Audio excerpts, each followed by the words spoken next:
It's a beautiful Wednesday, November 12th, and you're listening to the Oklahoma Breakdown with Ikard and Lehman, presented by Riverwind Casino. Riverwind is Oklahoma City's premier casino experience, and there are so many reasons why Riverwind is consistently voted OKC's #1 casino, but it all starts with their amazing variety of gaming thrills and excitement. Riverwind's beautiful award-winning environment plays host to more than 2,800 of the latest electronic games with a huge selection of table games, including blackjack, match roulette, and Teddy's favorite, craps.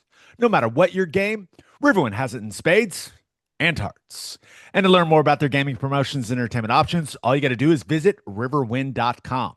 Riverwind Casino, always a good time. Big one. Very big. As big as it gets. Huge. A lot on the line. Yes. And it feels like, let's be real, the Sooners need it more than the Crimson Tide. That's just where we're at in the season when you've already accumulated 2 losses. Now, clearly, it's a big game for both teams, but this is one that OU needs to go and get if they want to accomplish what they want to accomplish this season. Bottom line. No doubt. That's it. And this is what you asked for, right? To be late in the season and have an opportunity to go do something like this. Now, if you happen to win the football game, it's not like a parade moment. You still have two games against 2 very tough football teams. So, it can't be one of those where you go in and you like the rest of the season you go on cruise control, you know? Go ahead and sign me up for the how can they handle this success conversation next week, you know? Sign me up for that. I'm all good. We'll deal with that when we get there. Exactly. All right, man, let's jump into the matchup. Let's start with OU's defense against a very explosive Alabama offense. What are you watching for, Ted? All things considered, this offense they're efficient. They take care of the ball. The quarterback operates it exactly how the offensive coordinator wants it to. Like, he's a good field general, right? He makes the right throw. He makes the smart play. I'll say this about Ty Simpson. I was really impressed with his arm strength. I thought he was going to be an accuracy-driven quarterback, and he is incredibly accurate. But there's a couple of plays where he's like on the move, scrambling, basically has a guy on him, and he lets it go and has a ton of velocity. He threw a deep ball against South Carolina that went like 70 yards in the air. They didn't complete it, but I had to rewind it a couple of times. I was like, hang on a second. Where did he just throw that ball from? And he is, when I was like just wrapping my head around this offense mentally before I really started to watch the film on him, I expected Ty Simpson to be a guy that can go pick up a first down, get outside the pocket, buy himself some time. He's more athletic than I anticipated.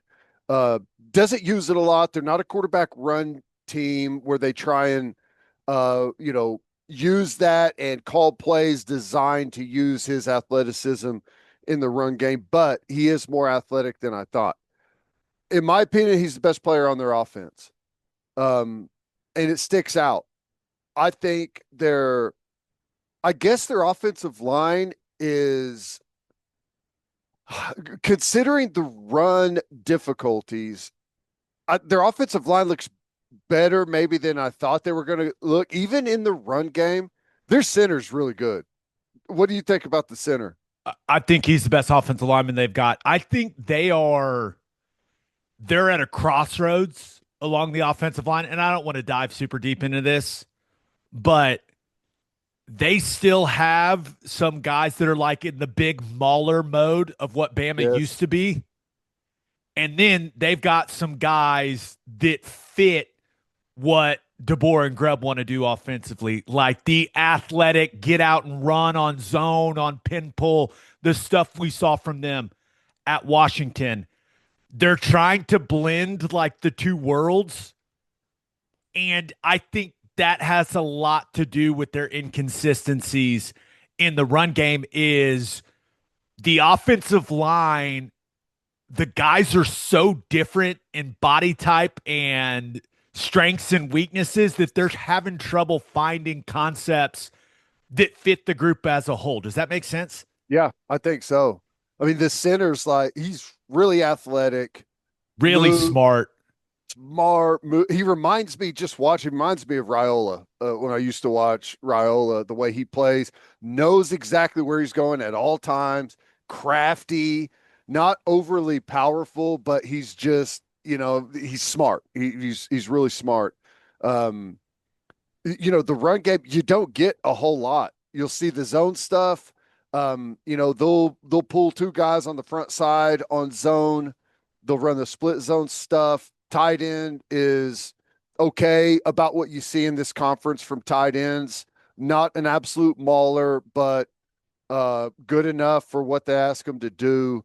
You'll get a little bit of the counter stuff, some split zone.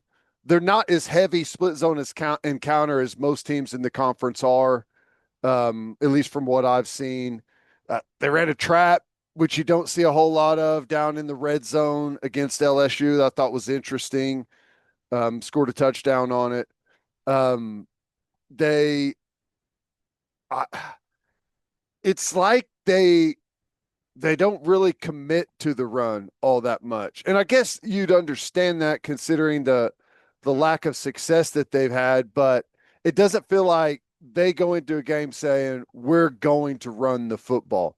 They try and hit you on a couple here and there, but they're really trying to make their living in the pass game. A great core of wide receivers, right?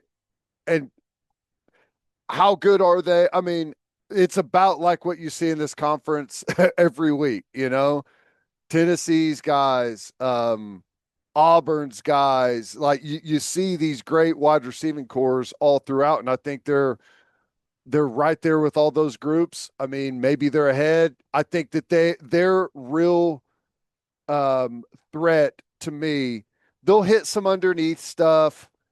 They'll run like some stop routes. They'll hit you with some underneath screens, a bunch of creative ways like we see throughout this conference. Not a whole lot of difference there, but they are way better at the downfield passing game, whether they're designing go balls down the sidelines and how they get to them. But I think how they set up the dagger routes, which is a takeoff route and a dig in behind it, they do it a ton of different ways out of a ton of different looks.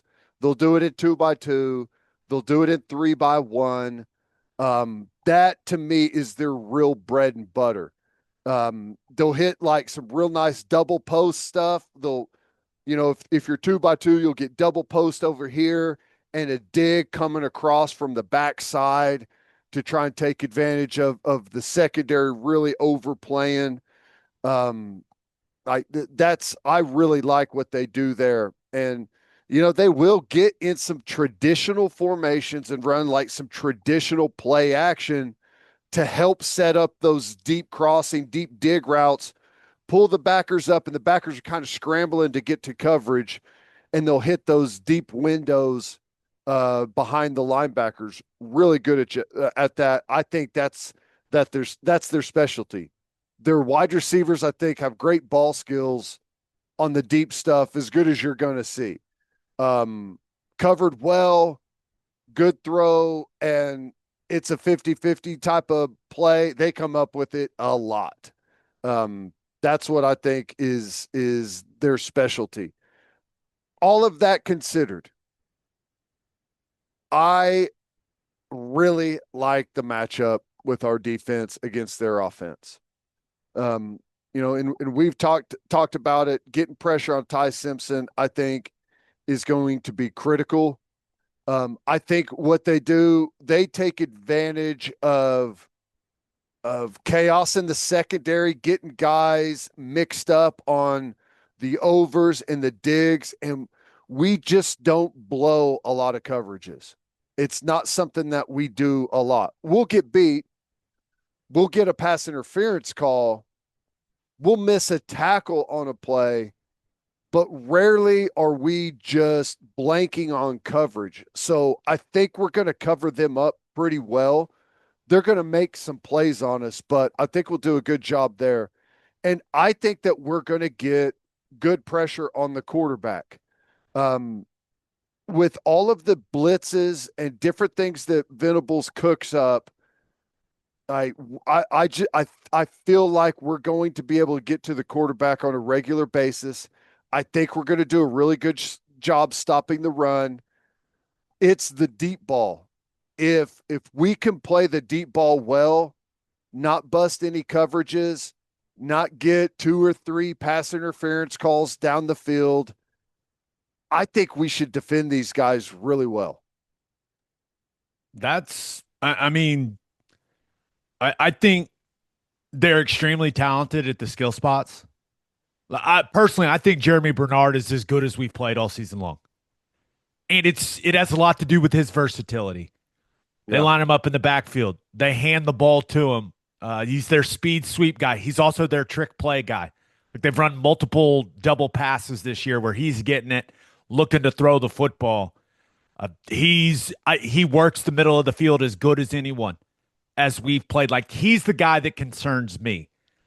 And the main reason he concerns me is because of how good he is with the ball in his hand. Yeah. He's very difficult to tackle. We have, for the vast majority of the season, been a very good tackling team. Bernard's going to be the biggest test for our secondary this year when it comes to tackling in space. And they get him easy touches, like layups for Ty Simpson, and just say, hey, man, go be special and make guys miss. Yeah. So he's the guy that really concerns me. Also, they seem to find Cuevas the tight end in some big moments. Hit him on a nice out and up against LSU. Got him in coverage on a backer type guy, out and up down the sideline, and a beautiful ball by Ty Simpson. Ryan Williams is the most physically gifted wide receiver we've played all season long, but he's having his issues with drops again. When he catches it, oh boy, watch out. Yeah. But I just think that's the battle, is their passing game and those deep route concepts that you're talking about against our secondary.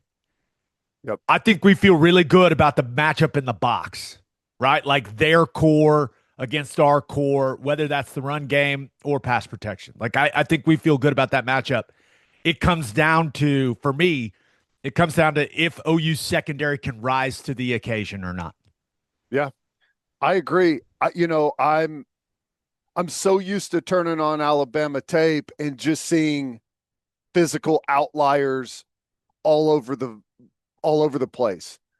And they are just kind of in the mold of what we see almost week in, week out.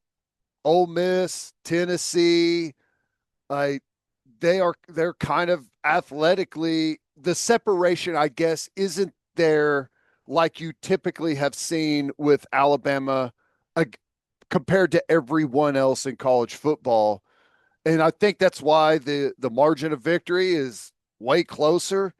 And like the reason they win is they are the number 1 team in turnover margin in the SEC. Every other statistical category, they're middle of the road, right? They're middle of the road in total offense, scoring defense, total defense, third downs. Like there's not these categories where they just dominate the conference except for turnover margin. And as we know, like that has been a big problem for us, winning the turnover battle. We've been better as the season has gone on, but we are going to have to find a way to force a turnover or two. Saying that we're going to go get 3 turnovers against them, and as good as they've been with the ball, just does not seem realistic. And you'll get to it on offense, but like we cannot give them free opportunities. They're too smooth, efficient. They don't beat themselves as a football team. They're not penalized a whole heck of a lot. I mean, they had 3 penalties for like 25 yards against LSU. I mean, they position themselves to win games.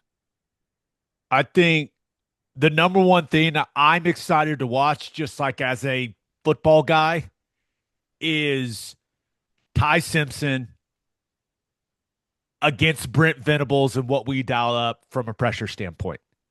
Yep. Because he's different than every other quarterback we've played this season from this standpoint. He changes plays himself. He changes protections himself. Like you'll see, he operates like an NFL quarterback. He coordinates with the center really well. Like And those two guys know what they're doing. Brailsford, really, really smart, really good player. That is going to be quite the chess match. Can you get him a couple of times? And when you do get him, can you make something bad happen for him? You know what I mean? Yep. Like sack, strip fumble, hit him while he's throwing, ball pops up in the air, you intercept it, like those types of things. Can Brent Venables in this defense, can they fool Ty Simpson and Brailsford a couple times, and that be the difference in the turnover margin for us? Yep. Can you disguise at such a high level that you get them? You know, we'll see, but I'm really excited to watch that. I am too. I mean, I think it's going to be a really good battle. Like going on the road to play the number 4 team in the country, and it's Alabama. All of those things considered, whenever you look at the matchup, you got to feel as good as you can about it. I mean, it's not an offense that you feel like you're just going to go in and dominate, but if you stop the run, avoid penalties, you should get. I mean, they're in third down a bunch, right? And we should be able to get them in third and long a lot, and that's where Venables is really good at the chess match. Dropping guys, bringing everyone, making it look like you're bringing everyone, and drop a guy. Like I'd say that's one of the big strengths of our defense. And if we can get to those spots, we should be able to have some good success. I will be shocked if, when this thing is done, we're not looking at the football game and saying our defense played good enough to win the game. I'll be surprised if that doesn't happen.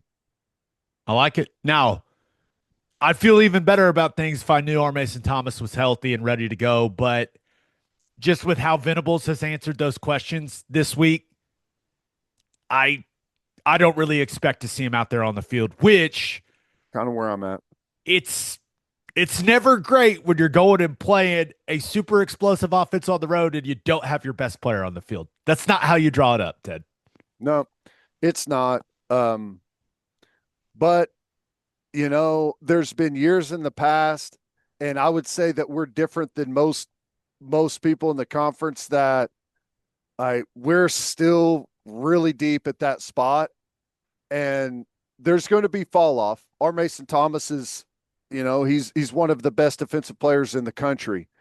But we're really solid behind him, and we've got multiple guys we can rotate through. There, I guess what I'm saying, there's not going to be a massive gaping hole there, but you wish you had one of maybe your best player in the football game.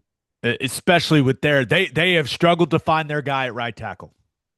Playing a couple different guys. One of them is a true freshman, and they've been kind of searching for a consistent level of play at that spot, and they really haven't found it. And to be honest with you, Proctor, he's struggled quite a bit in pass protection, especially redirecting. Whether it's inside moves, guy faking like they're going inside and then getting on his edges on the outside. Like he's struggled a little bit. So I really wish 32 was going to be a big piece of what we were doing defensively. But with how significant that injury looked against Tennessee, it just doesn't feel that way. Yeah. Yeah. Taylor Wine time, baby. Taylor Wine time. I think this is a good game for him. Wine time. That's a pretty good phrase. That's it's right. wine time. I'm just saying. Print the t-shirts. I like just watching the LSU game. I thought LSU did a really good job defending Alabama. Um, and LSU is a good defense, and I think we're better at all three levels than LSU. I think we're better on the defensive front. We're deeper. I think we're better at backer. Weeks is a good player, but I mean Heineke stands out on film way more than Weeks does to me. Moves way better. I think You're he's. talking I about think the younger weeks, right? Because the other weeks has been yeah, hurt. yeah, yeah. He's been out. Yeah. I don't know. I like the matchup. I keep like second guessing myself. Like, what am I missing? It's just a different style. Like a lot of the offenses, you say it's like, man, they really stress you with tempo, with wit, with the running game. Like I can't find anything that they really stress you with. I mean, they're great at the deep ball stuff, right? But that's not new. We've seen a lot of teams that do that. It's just the efficiency and the way the quarterback manages the game, I think, is where the stress comes. I think he's as good as we've seen. He's as good as I've seen in a long, long time in college football at throwing the ball in between the numbers, Yeah, and it's interesting. attacking the middle of the field. And I think it's different because a lot of times when you watch, say you watch a guy like Chambliss from Ole Miss, makes a guy miss in the pocket, makes a guy miss on the edge, and then finds a guy open in the scramble drill and makes a great throw. Like that stands out to you, right? But it doesn't stand out as much whenever the quarterback changes the play at the line of scrimmage, drops back, steps up in the pocket, and throws the dig route perfectly. It just he functions so efficiently. Like that's where the magic is. It's not necessarily a bunch of like wow plays that are highlight material. He's just really good at playing Just quarterback, good. man. Yep. Really, really good. I think I have not seen anyone in college football this season play the quarterback position at a higher level than Ty Simpson. He's awesome. You know what? He's kind of what I expected Arch Manning to be. And maybe Arch Manning gets there, but just kind of operate in those plays, use some athleticism here and there, but he doesn't have bad misses. That's rare with him. He looks like an NFL quarterback playing in college football. Yeah. That's what it looks like to me, and I think that's what you mean when it Yeah. comes to like that was your expectation with Arch because of who his uncles are. And you'll see it sometimes with Arch. He'll have those flashes in plays where it's like that's what it looks like. Solid footwork, reading it, delivering the ball. But the consistency's not there yet. Anything else? OU's defense versus Alabama's offense. It appears you're very reluctant to like the matchup as much as you do. I don't know. I guess I'm just used to turning the film on with Alabama and seeing like, oh my God, this running back, or how are you going to be able to defend against the run with all the power on the offensive line, and how can you cover these guys? I I guess I'm just conditioned by the type of players that we're seeing in this conference week in, week out, and just surprised that there's not guys that are above and beyond what we have seen, as we've gone through the season. I think that maybe just speaks to the quality of wide receivers in this league because I Dude, it's think insane. I think Jeremy Bernard and Ryan Williams are both going to end up being first rounders. They're going to have to be picked over all the other guys in the SEC. I I mean, you look at Tennessee, like Brazel, and then Ole Miss, and you know, there's just so many guys at the wide receiver position in this conference. It's crazy. Yeah, we're getting used to our new home, people. It's fine. And we haven't seen or talked about A&M's guys yet. I mean, it's never ending. Those dudes can go. Yeah. I mean, I watched a little bit of him this weekend on tape, and Concepcion looks like he's moving in fast forward. It's crazy. Just all over the field. I don't think we're going to play the Aggies. Oh, I would love to. Hey, you never know, I suppose. Hey, if we play the Aggies, good things have happened. It means that we probably win this football game, right? Absolutely. All right, let's get to OU's offense versus Alabama's defense. But first, download the Loves app from Love's Travel Stops, your guide to savings on the road. Fill up for less with the discount on fuel, 10 cents off on every gallon of gas, and 25 cents off on every gallon of auto diesel. And don't forget, in the store, you can unlock mobile deals on the Loves app to save on snacks, drinks, and select meals at Love's restaurants. Plus, you can plan your pit stops for your next road trip with the map and route planner. All from Love's, the heart of the highway.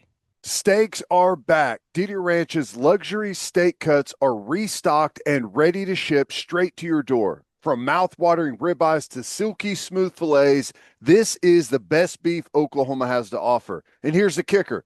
They're now shipping next day air for free when you use code SOONER at checkout. That's right.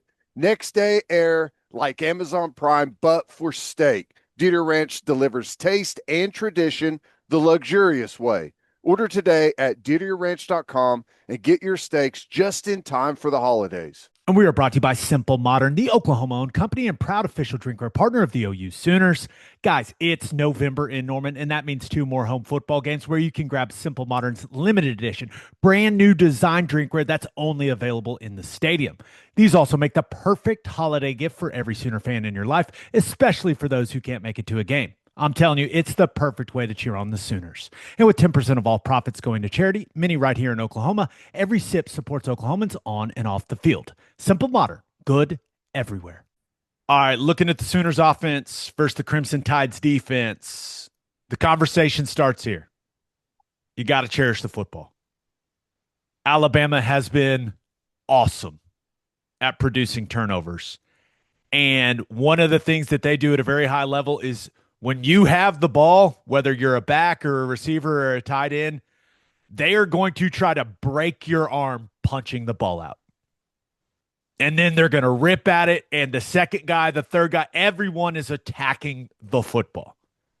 They forced a lot of fumbles. You have to protect the ball. You cannot go on the road in Tuscaloosa and lose the turnover battle and expect to win this game. It's just not going to happen. Cherish the football. There's really nothing more I can say than that, Ted. Yep. And Venables talked about it. They put together a big film reel of their guys stripping at it, punching at it, coming after the ball, TV copy stuff where you can see it a little bit better. It's zoomed in. It's got to be a priority. And frankly, in our losses, that's been the problem for us, is turning the ball over. Yep. And a big piece of ball security in this game is communication. It's going to be a very loud environment in Tuscaloosa. Now, I do feel good about how this team is going to handle it, how this offense is going to handle it after the way they handled it at Tennessee. It wasn't perfect, but I was pleased with the communication between the line, the quarterback, the backs, like those types of things. It didn't feel like we had huge blunders in that area. We had a couple snaps where, hey, Fasusi's late getting off the ball, got him in a bad position. Those types of things are going to happen on the road every once in a while. But communication is going to be huge because, frankly, Bama's defense does some things from a structure standpoint that we just haven't seen any other team do. They are a 4-2-5 defense. But Yanze Pierre, number 42, is like this chess piece for him.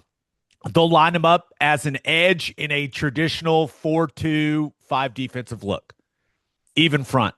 They'll line him up as an outside linebacker type player where he's rushing the passer, he's dropping into coverage in an odd spacing look for him. And then they'll get in 3 down linemen, and they'll just float him in between the middle of the defensive line and the backers. And he's just kind of roaming, and he never ends up going where he's lined up. He's always going somewhere else, pretty much, whether he's rushing the passer or playing the run game. So communication of where 42 is at is going to be huge in this game because he's a down lineman. Always and forever. He's a down lineman. And this is why I think I think having 2 weeks to prepare for this game is really significant. Like out of all the defenses that we've played, this would be my first pick to have 2 weeks to prepare because of some of the things they do, like unique things they do structurally. And because you snap the ball, you know the picture's going to change, and you've got to problem solve on the fly if you're the offensive line and the tight ends. And it's nice to have 2 weeks to prepare for that. This is, for OU's offensive line, this is like a football IQ game. You're going to get some weird fronts, and you're going to have to be able to adjust on the fly in the run game and in pass protection when that picture changes post snap. So, and they're going to change the front right before the snap. They'll stem, just like our defense does. And you're not going to be able to verbalize the changes you're going to need to make. You're going to have to be able to do it on the fly. And that's why it is a football IQ, how well did you prepare type game for the offensive line. If you're all on the same page and you're all going the right places, then I think this offense can have some success against this defense. But they are trying to create chaos with some of the things they do from a structure standpoint. And you have to be assignment sound and confident in where you're going and just trust it. And if you do that, should be able to block them at a decent level. Now, my favorite players on their team, they all play in the box, man. Like, they got some good players. It's Alabama. LT Overton, number 22, super versatile defensive lineman for him. Really powerful player. 23, James Smith. He is, he's got some serious tools. I think I just spit on the camera. How about that? Let's clean that off real quick. There we go. That's a first. 23 James Smith he's really talented and he's twitched up. He kind of reminds me of Grayson Holden with some of the things he does as a pass rusher. Just some of the natural instincts. And then I really like number 10, Justin Jefferson. He's not the biggest dude, man, but he plays big. He will shock and shed you at that linebacker position. And then Bray Hubbard, number 18, he's just a turnover machine. I actually think they ask him to do too much in their defense, but he's just a really good football player. So looking at this matchup in the run game, I think their defensive line is strong at the point of attack. Overton, Smith, Pierre, like those guys they all do a really nice job with their technique in their hands. I continue to believe spreading teams out and running the football is the best course of action for our offense. I don't think consistently bringing a ton of bodies into the box is going to be an advantage for us in this game. Now, I do think there's some 12 personnel stuff that we can get to, which may be the first time I've said that this season. We'll get to that in a little bit. But the bottom line for me when it comes to the run game is you better be prepared for the physicality. This is a team that is going to strike you. And this is a game where OU's offensive line, how physical are you willing to be? How much strain are you willing to play with? And you have to play with good technique. Mm-hmm. Or things aren't going to go in the running game because their guys do a nice job, pad level, hands, hat placement. Like they are fundamentally sound in those areas. And of course, they're talented and violent. So are they an elite defense? I don't think so because of some of the issues they're having in the back end. But they got a lot of players that are going to play in the NFL, man. It's Alabama. Yeah, and just looking at, as I've talked about this game throughout the week, Whenever you go in and look at the SEC stats and where does everyone rank in these categories, their defense is middle of the road, but they played Georgia, they played Vanderbilt, they played Missouri when Missouri was at full strength. They played Tennessee's offense. Like they've played some really good quarterbacks and offenses through there. So it stands to reason that they're not statistically just going to look excellent. They've played a really tough schedule up to this point. I looked at all their rankings and all their metrics before I started diving into the tape. Mm-hmm.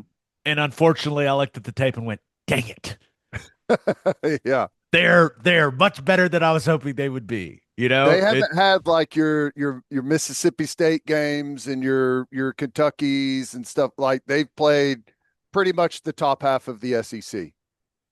I will get to some formations I think I like, but there is one goal OU should have in the run game in this game, and that is make their corners tackle.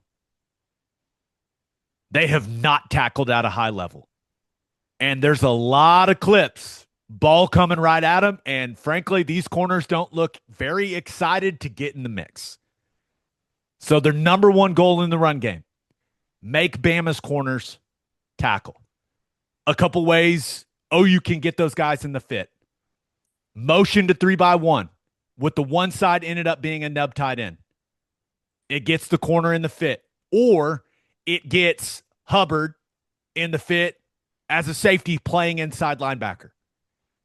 Anytime you can give me a corner in the fit or a safety lined up at inside linebacker and we can run it at him, sign me up as an offensive lineman. You got to attack that, and you got to be able to find success doing that. So that's motion to 3-by-1, and that one side, that one single receiver side ends up being a nub tied in. Whether he's in line, in a wing, I don't really care. The 4-by-0 formations that we've talked about a lot, right? 4 players, whether they're to the field, usually it's got to be to the field. You're typically not going to put 4 to the boundary, but 4 players to the field, no one on that open side, on the back side. QB run game and gap scheme run game has been good. Yeah, GY counter, the split zone bluff play where Mateer keeps it coming around with the tight end leading the way. That challenges their corners to come up and make tackles. Which brings me to 12 personnel. Yeah, I said it. 2 tight ends on the field. If you get in 2-by-2, so you got 2 wide receivers on one side and then a tight end pair, meaning an inline tight end and a tight end wing on the other side, teams have gashed them running it to the tight end pair. Georgia just ran a simple split zone and gashed them 3 different times with it. I mean, huge chunk runs. We're talking like 30-plus yard runs. And it's simple, it's easy, but the reason it went so well is it brings the corner into a position where the guy has to tackle. And those guys did not execute at a high level in those situations. So, and like a simple stretch play to that, it makes their corners come up and have to make plays, pin pull, getting out on the edge in that look. It forces their corners to come up and make tackles. And they just haven't been particularly good at that, especially against Georgia and LSU, who hasn't been able to run the ball at all. Had some success in that tight, running it to that tight end pair. So I would like to see us get to some of that to see if we can have some success. You would think Helms would be that inline guy, and then Kent or Kanik would be the guy in the wing, whether they're running split zone or whatever they want to do out of it. But I want to see us in that formation. I want to see if we can get their corners in the fit and make them make plays in the run game. I think I would still like to see us get into some run game where the tight ends out of the core, spread them out. I want to see that early, see what the box looks like. Do they think they can play those formations with a 5 or a 5.5 man box? A guy kind of sitting in that gray area. Ted, If they think they can play it with the light box, don't overcomplicate it. Spread them out, hand it off. Those five-man box plays we've run, just a five-man zone, that five-man duo, that five-man counterplay, QB run game with the running back as an extra hat and the blocker, whether that's draw, QB split zone, whatever. If they want to play it light when you spread them out, force them to bring another guy in there. Some the tight end in the core plays remain the same. Go with what has worked. Split zone, same side split zone, zone insert. I would like to see us get to some of the GY counter stuff. That stuff has looked good recently, but you need to be in all of that stuff. You need to be very, very selective when you're asking our tight ends to block their edge guys in line, because it's just, don't ask them to do it a lot because it's not going to go well. They are big, strong, powerful at the edge, and our tight ends just have not had a ton of success in line this season, even though Helms has come along as kind of that guy for this team. One very specific game plan thing I would like to see, when they get in that defensive look where Pierre is floating in the middle of the defense, if he gets pull away, he flies over the top chasing the pullers. And I've seen it over and over again. There's this huge backside crease if you're running like a counter play away from where he's aligned. I just want to see us run that just to see if I'm right. You know what I mean? Yeah. Because the cutback, you don't see counter cutback often, but there's like this huge crease on the backside. If he sees puller, like he's going, man. We need that. We need to install that. You remember that K-State play where the guy fakes the pull behind the line of scrimmage? That'd be nice. I'll never forget us trying to explain that to people on the radio broadcast. What was that? What they just do? It was like the scene in Semi-Pro when they do the alley-oop for the first time. Yeah. What? Foul. But I would like to see us try to take advantage of that. Mateer's got to make good decisions in the RPO game, because Bama will stack the box. They'll stack the box and they'll say, okay, what are you going to do in those situations? And it seems like Hubbard's the guy that always gravitates towards the line of scrimmage for him in those looks. And if you're at a disadvantage from a box scout standpoint, throw the RPO stuff, throw it accurately. That's just an extension of the run game, right? Whether it's bubbles, the quick now screens, like if you are at a box count disadvantage, throw it to the outside, take your 4 yards, move on down the road, you know? And it feeds into what you were talking about earlier. Make the corners tackle. No doubt. Right? No doubt. Now, it does feel like a game where John Mateer has to carry the ball 10 to 15 times if we want to walk out of there with a win. Similar to what it looked like at Tennessee. Where, maybe he's got to be a little selective with what he does when the contact is coming. But he's been a big piece of our run game when it has looked its best. But it's going to be a balance between Robinson and Blaylock and then running Mateer. And that's the thing. You go watch the LSU game. Alabama's defense completely ignores Garrett Nussmeier the entire game. LSU's running all of these read runs, and I'm sitting there going, what are you guys doing? Your quarterback can't run. His knee is injured. Like, he can't run. What are you doing? But to Bama's credit, they're just like, all right. And they don't even look at him, Ted. But that's not going to be the case with us. You have to respect what Mateer can do with his legs. A QB power read looks really good on tape. Teams have creased him with that, right? They react really strongly to the full flow stuff. So we've run that play where, hey, it's jet sweep with the running back lead blocking out on the edge, and then Mateer's just reading those play side defenders, and if they flow with that, he creases them with the power read. We ran it against Tennessee. Looked really good. That's all I got in the run game. I know that was a lot, but they have not been a defense that has just completely shut down the run for their opponents. That is not what they have been. But there's a lot of things I think you can do to try to attack them in the run game. And I said it to start this, but ball carriers got to protect the ball, man. Xavier Robinson, got to protect the ball. Torrey Blaylock, got to protect the ball. Mateer, I'm just going to be real, man.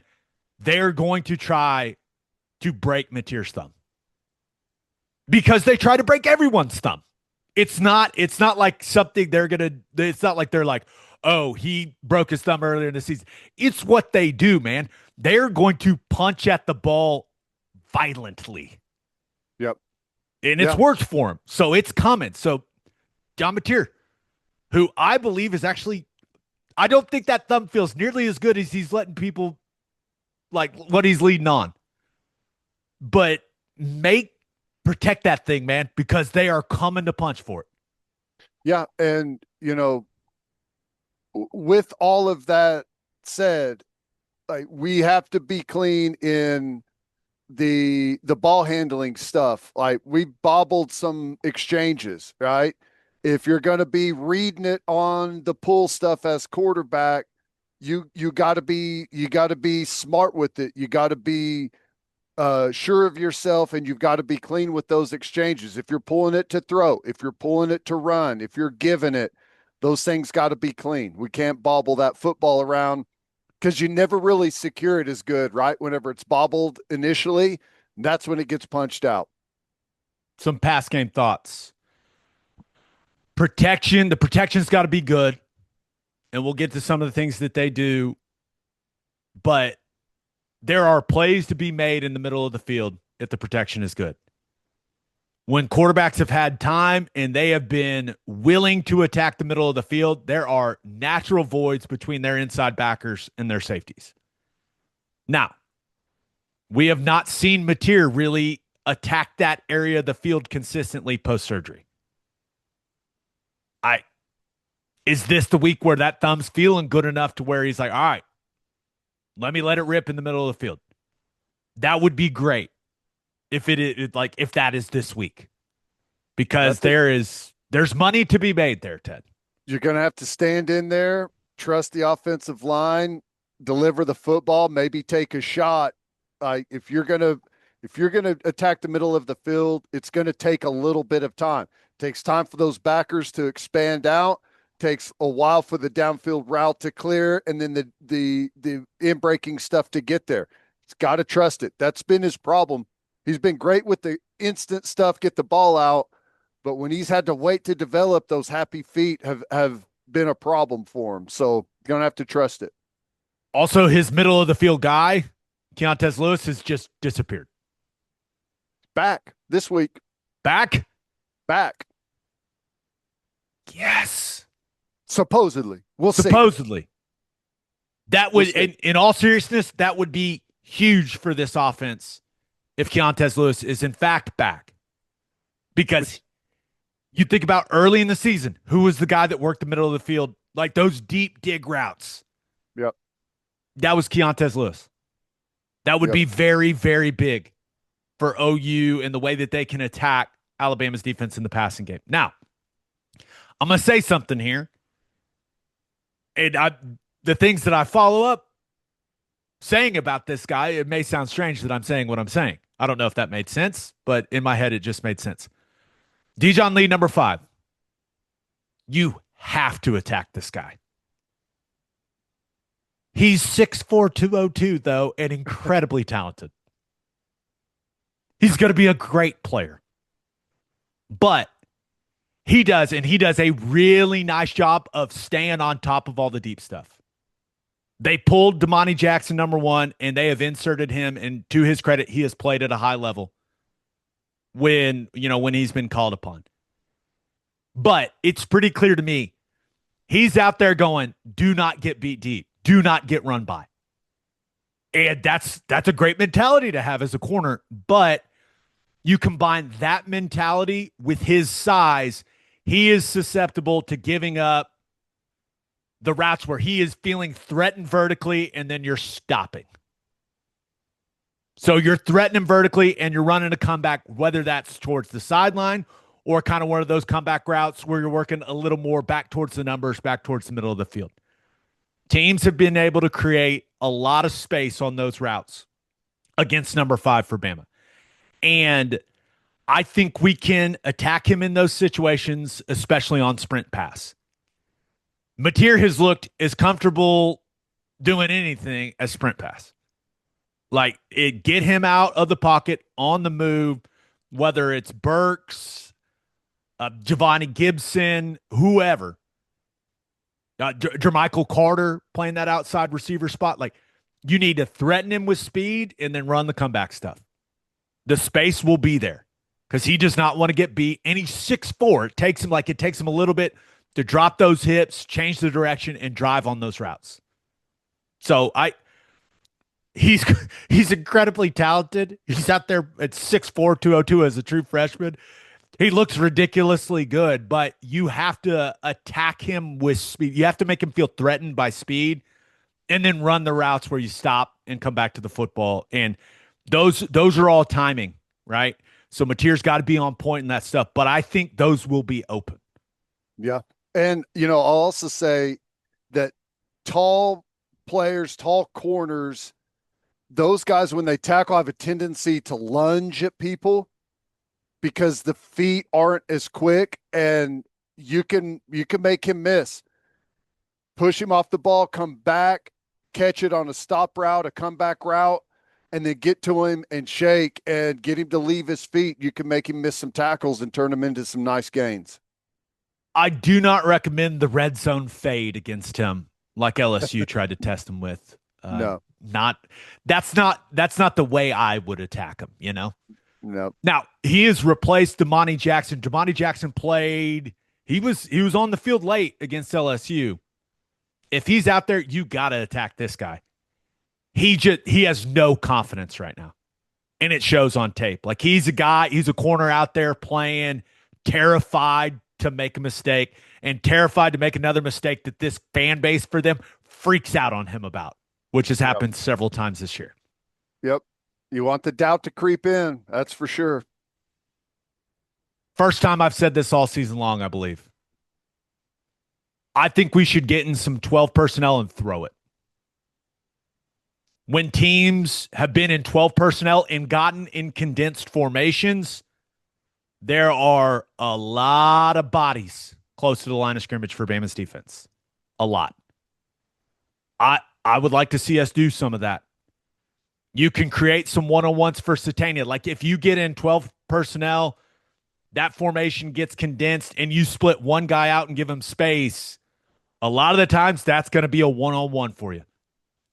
I'd like to see us do that with Satania and just say, all right, man, you've been our best, go win. But you don't have to get in a condensed 12 personnel formation and keep the tight ends in and make them pass protect. I don't want us to do that. Certainly don't leave our tight ends one-on-one with their edge guys. But I do like the space it creates in the passing game when you get in 12 in those condensed formations. And even if you're just running like 2-man or 3-man routes, teams have had success throwing out of those. Could you imagine if we ran true play action out of a condensed 12 personnel formation? My brain may explode. Pass out on the sideline. Oh. Yeah, that'd be good. I'm with you. I like that, and I think any way that you can start to isolate Satania a little bit more, I think that's better. Pass pro thoughts. You got to find 42. He's a defensive lineman. You have to know which offensive lineman is working to him. Like, it's simple. Where's 42? Who's got him? He's a down guy. Who's got him? He'll be on the edge. He'll be in the middle of the defense. Like, just, you got to find him. And he's not hard to find. He looks great. It should not be hard to find. Yonsei Pierre looks great. This is going to be a big test for Michael Fasusi. Yonsei Pierre has developed into one of the best pass rushers I've studied on tape this year. The confidence has grown and grown and grown. Like, ever since he got his shot because of injury. He's just gotten better and better and better, and he is really good going speed to power. I mean, powerful hands, plays really, really strong. So Fasusi's going to have to be at his best in this game. And that goes for Foje, too. If they want to kick Pierre over to that side and line him up over Foje, then the same thing applies for Ryan Foje. But this is going to be a huge test for both of those young tackles when it comes to their football IQ. They have to play smart because, and it's easy to see on tape. I'm not saying it's super easy to see when you're in the game on the field, but it's pretty clear when their edge guys are going to drop. The demeanor, their stance, like where their eyes are looking, it's easy to see on tape like, oh, hey, Pierre's dropping on this play. He's not rushing. And it would be huge if those young tackles could recognize that because the pressure is coming away from the dropper, Ted. It's coming away from the dropper. If that guy's dropping, now maybe sometimes he'll drop and they'll just rush three. Okay. But typically, with how aggressive Bama wants to be defensively, if that guy's, kind of light in his stance, kind of standing up a little straighter than he normally does, he's dropping and the blitz is coming away. And typically, they're trying to outnumber you with the blitz coming away. If you can recognize, hey, this guy is dropping, and John Mateer or Jake Michael, whoever, can redirect the protection, that would be massive. Now, let's be real. I'm not sure we've done any of that this season, Now, I see Ty Simpson do it 12 times a game. But if we can do that, that would be huge. If we can pick up those pressures where they're trying to outnumber us away from that dropper, you can make big plays in the passing game. Because they are not, this is not a lockdown secondary for Alabama. It's just not. That's not what they are right now. So if you can redirect that protection when they're trying to get you, then that'd be really helpful. But that's a high level thing that we just haven't seen from this offense, maybe at all this season.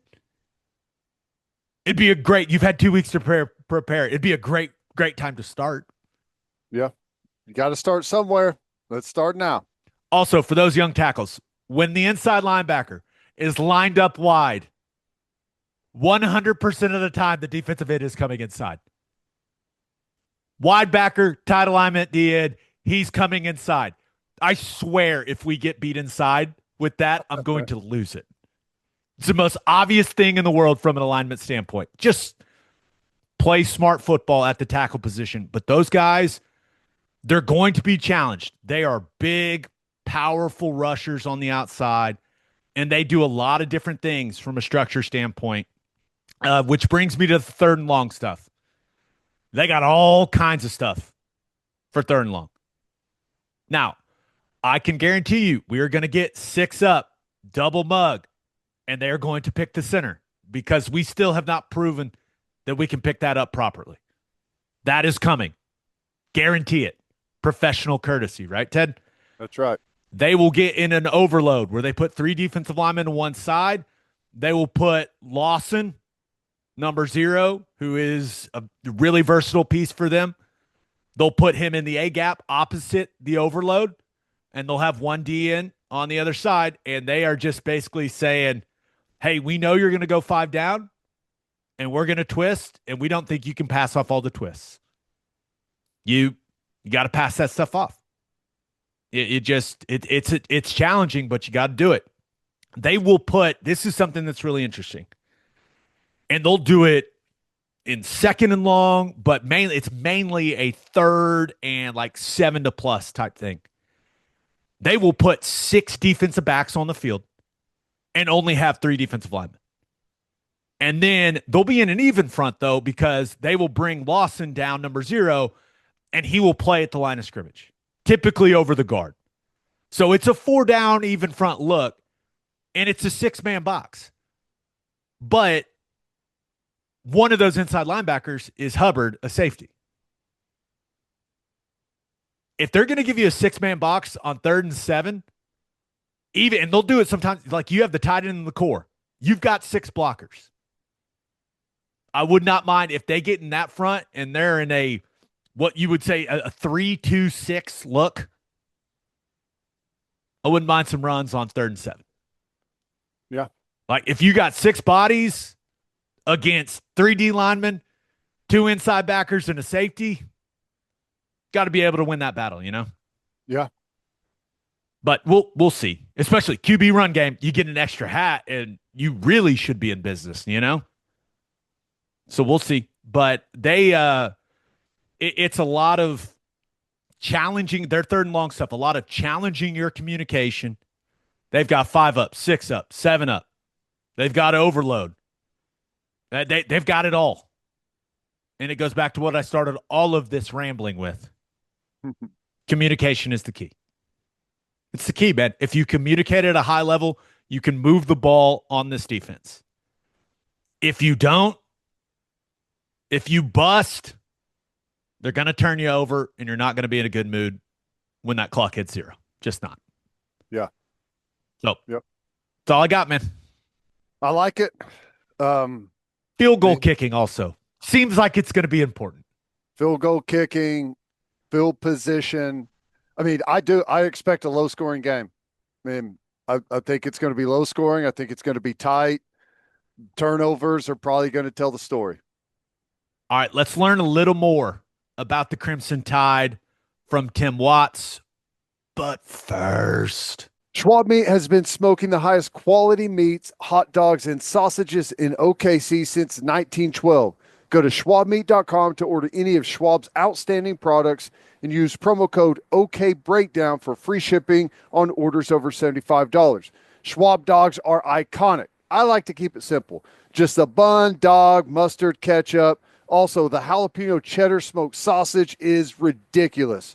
schwabmeat.com, code OKBreakdown for free shipping on orders over $75. Schwab Meat, the official hot dog of game days. With ice cold beers, great food, and TVs all around, Pub W is the perfect spot to catch OU football and NFL Sundays. Pub W has been voted best happy hour 3 years in a row and serves brunch Saturday and Sunday mornings until 2 p.m. You can enjoy classics like chicken and waffles and their steak breakfast burrito, as well as unique dishes like the Big Country Benedict. Plus, brunch marries, mimosas, and espresso martinis.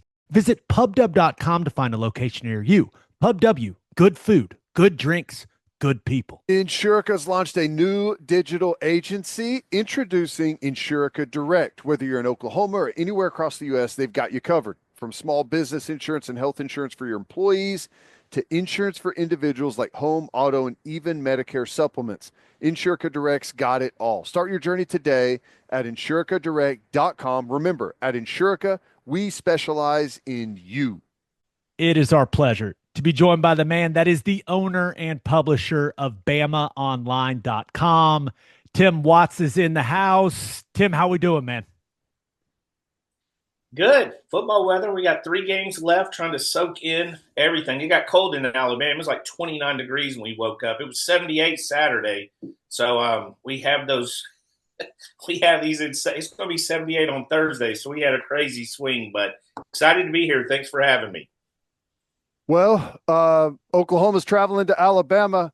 I don't know how we got here. I thought the program was going to be packed up and shipped off after the Florida State game, but this is a different football team. Yeah, that was an eye opener. I mean, you get those openers, especially to me when you play. You're taking a lot of risk when you play a team that adds 40 new players. And I'm talking for anybody. And I mean, they added offensive coordinator, defensive coordinator, new quarterback, 40-something new players. Obviously, their early success didn't continue. They've struggled, but that game wasn't a perfect game for Alabama. Obviously, FSU did some things that they didn't do the rest of the year. And you know how football is. You mess around, you know what happens. Let's start with Bama's offense, Tim. I believe Ty Simpson is playing the quarterback position as good as anyone in college football right now. Just how good has Simpson been for this team?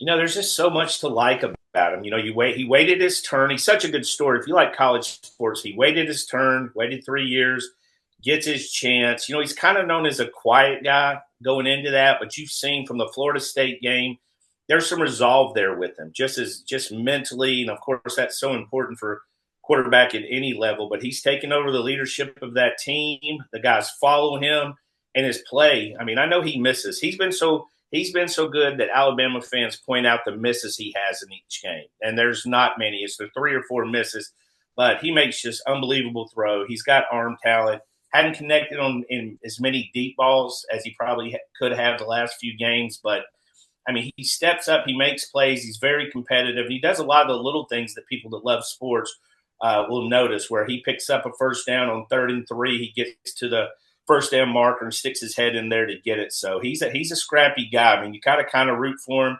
I hear a lot of people talk about that, but he's obviously talented. It's not like he's this guy was a former 5-star. This isn't an underdog, your classic underdog story where you had a guy walk on and win the spot. So he's kind of finally living up to his potential, but definitely a leader on this team. Well, and Milroe from a year ago, tremendous athlete, could do some great stuff. But am I wrong in saying that it feels like Simpson fits what Kalen DeBoer originally wanted to do? And I know he brought some other his coaching staff in, and he's a little bit more suited to do what he's wanted to in the past, but feels like it's just a better fit for the system. Yeah, I think so. I think Milroe, you got to really recruit for Milroe and put the talent around him. Now, Alabama was kind of a mixed bag. They had really good wide receivers. Obviously, all those guys are back. They added Isaiah Horton, kind of that post threat, that jump ball threat from Miami. So they added those guys. But Milroe was just so dangerous with his legs. You saw it the week before he played Oklahoma against LSU. He tore him up, heading into that Oklahoma game. Obviously, Venables wasn't allowing that again. But yeah, it's apples and oranges, night and day, 180 degrees apart, because Ty is more of a pure passer. He's got a great pocket presence. If you watch him, Bama gives up some pressure off the edge, and he's kind of like, he reminds me of Mac Jones, if you remember him in Alabama, where he would step in the pocket. He'd take a step up and a step to the right, and he's created a whole new pocket for him. Ty has the habit of doing that. He's also a little bit, he's a better athlete. He's not as good an athlete as Milroe, but he's a better athlete than Mac Jones was. So kind of in between there on the running. But yeah, boy, he's a better fit. What you saw with Michael Penix, drop back pass, hit your guys, and make those plays, he's a better fit, in my opinion. Now, Tim, Simpson's got a ton of pressure on his shoulders because of how much this team has struggled to run the football, which is just strange to say about an Alabama team. What's going on with the Crimson Tide's running game? Why is it not working? It's kind of been that way for 3 years. Milroe masked that for the last couple of years because you looked at him almost as a running back, right? So they had rushing yards from the quarterback position, but you didn't really see it from the running back position as much. They're struggling. Hey, it's on the round table, the BOL message board. It is discussed every single day, multiple times. How can you fix it? But, I mean, you're 9 games into the season, right? You are what you are. You want to – it's workable. I'm not sure it's fixable, especially going back to what you've traditionally seen as Alabama running backs. Also, it's not the same running back. Derrick Henry, Josh Jacobs, you name all – we can name 10 of those guys. This isn't the same talent level right now. But there is something missing in the running game where they just aren't clicking at this stage. How's the offensive line factor into that? Obviously they've performed pretty well with the streak that you guys are on, but how would you kind of sum up that group play so far this year? I've talked to so many people, and I've talked to the NFL guys, college guys, offensive line coaches, former NFL offensive coordinators. They do fine. They give up some pressure. It's not as much as the fan base thinks, especially off the edge. But again, Ty steps up in the middle. Parker Brelford's really good at keeping that pocket at the nose clean. So Ty's able to step up. If you collapse that pocket, you'd really have some trouble. That goes for I think that goes for everybody. So overall, they've done well. Pass protection, again, give up some pressures. But I don't think people realize the front sevens you face in the SEC, including South Carolina, Oklahoma, LSU. They faced Tennessee. They had 28 sacks, I think, going into that game. Georgia, you're facing some monster front sevens. There's a lot of defensive-minded coaching staffs in this league. So that factors in. It's not just Alabama struggle. They're struggling to get some really good players. Oklahoma's got a really good front seven. So I think they did solid. I don't think, obviously, when I ask anybody about the running game and the woes, they say it's a combination. And they'll say sometimes it's the play call, a breakdown on a pass, a running back not trusting the play. So really it's just a combination of things. But they were doing a lot better 3 weeks ago or so, 3 games or so. But the last 2, they've really struggled. I've got one more question about the offense for you, Tim. Sure. Jeremy Bernard has been – it looks to me like he's been the go-to guy for Ty Simpson, and Ryan Grubb finds all kinds of different ways to get him the football. How important has he been for this offense? I know that Simpson gets a lot of the attention, and that's what comes with being the quarterback, but it seems like number 5 has been a big, big piece of their success. Yeah, to me, Jeremy Bernard's my favorite player on this team. And there's a lot of likable guys on this team, but he's, what he does on the field is amazing. He catches the ball, he blocks, he runs. I mean, when they hand him those balls on the end, he looks like a running back.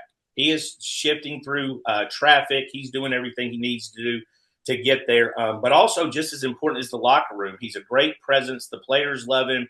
He gets along with everybody. But I agree with you. It's hard not to give Ty Simpson the MVP of the offense, but it's really hard for me also not to give it to Jeremy Bernard because he means so much to him in the locker room, and he's been a huge help. Every quarterback kind of has that safety blanket, that one guy he goes through when times are rough, guy works back to him, and I think Jeremy's that for Ty Simpson. Last one I got on this side of the ball. What's the key matchup you think in this football game with Alabama's offense versus Oklahoma's defense? What's maybe the one portion of the field that could tell the story?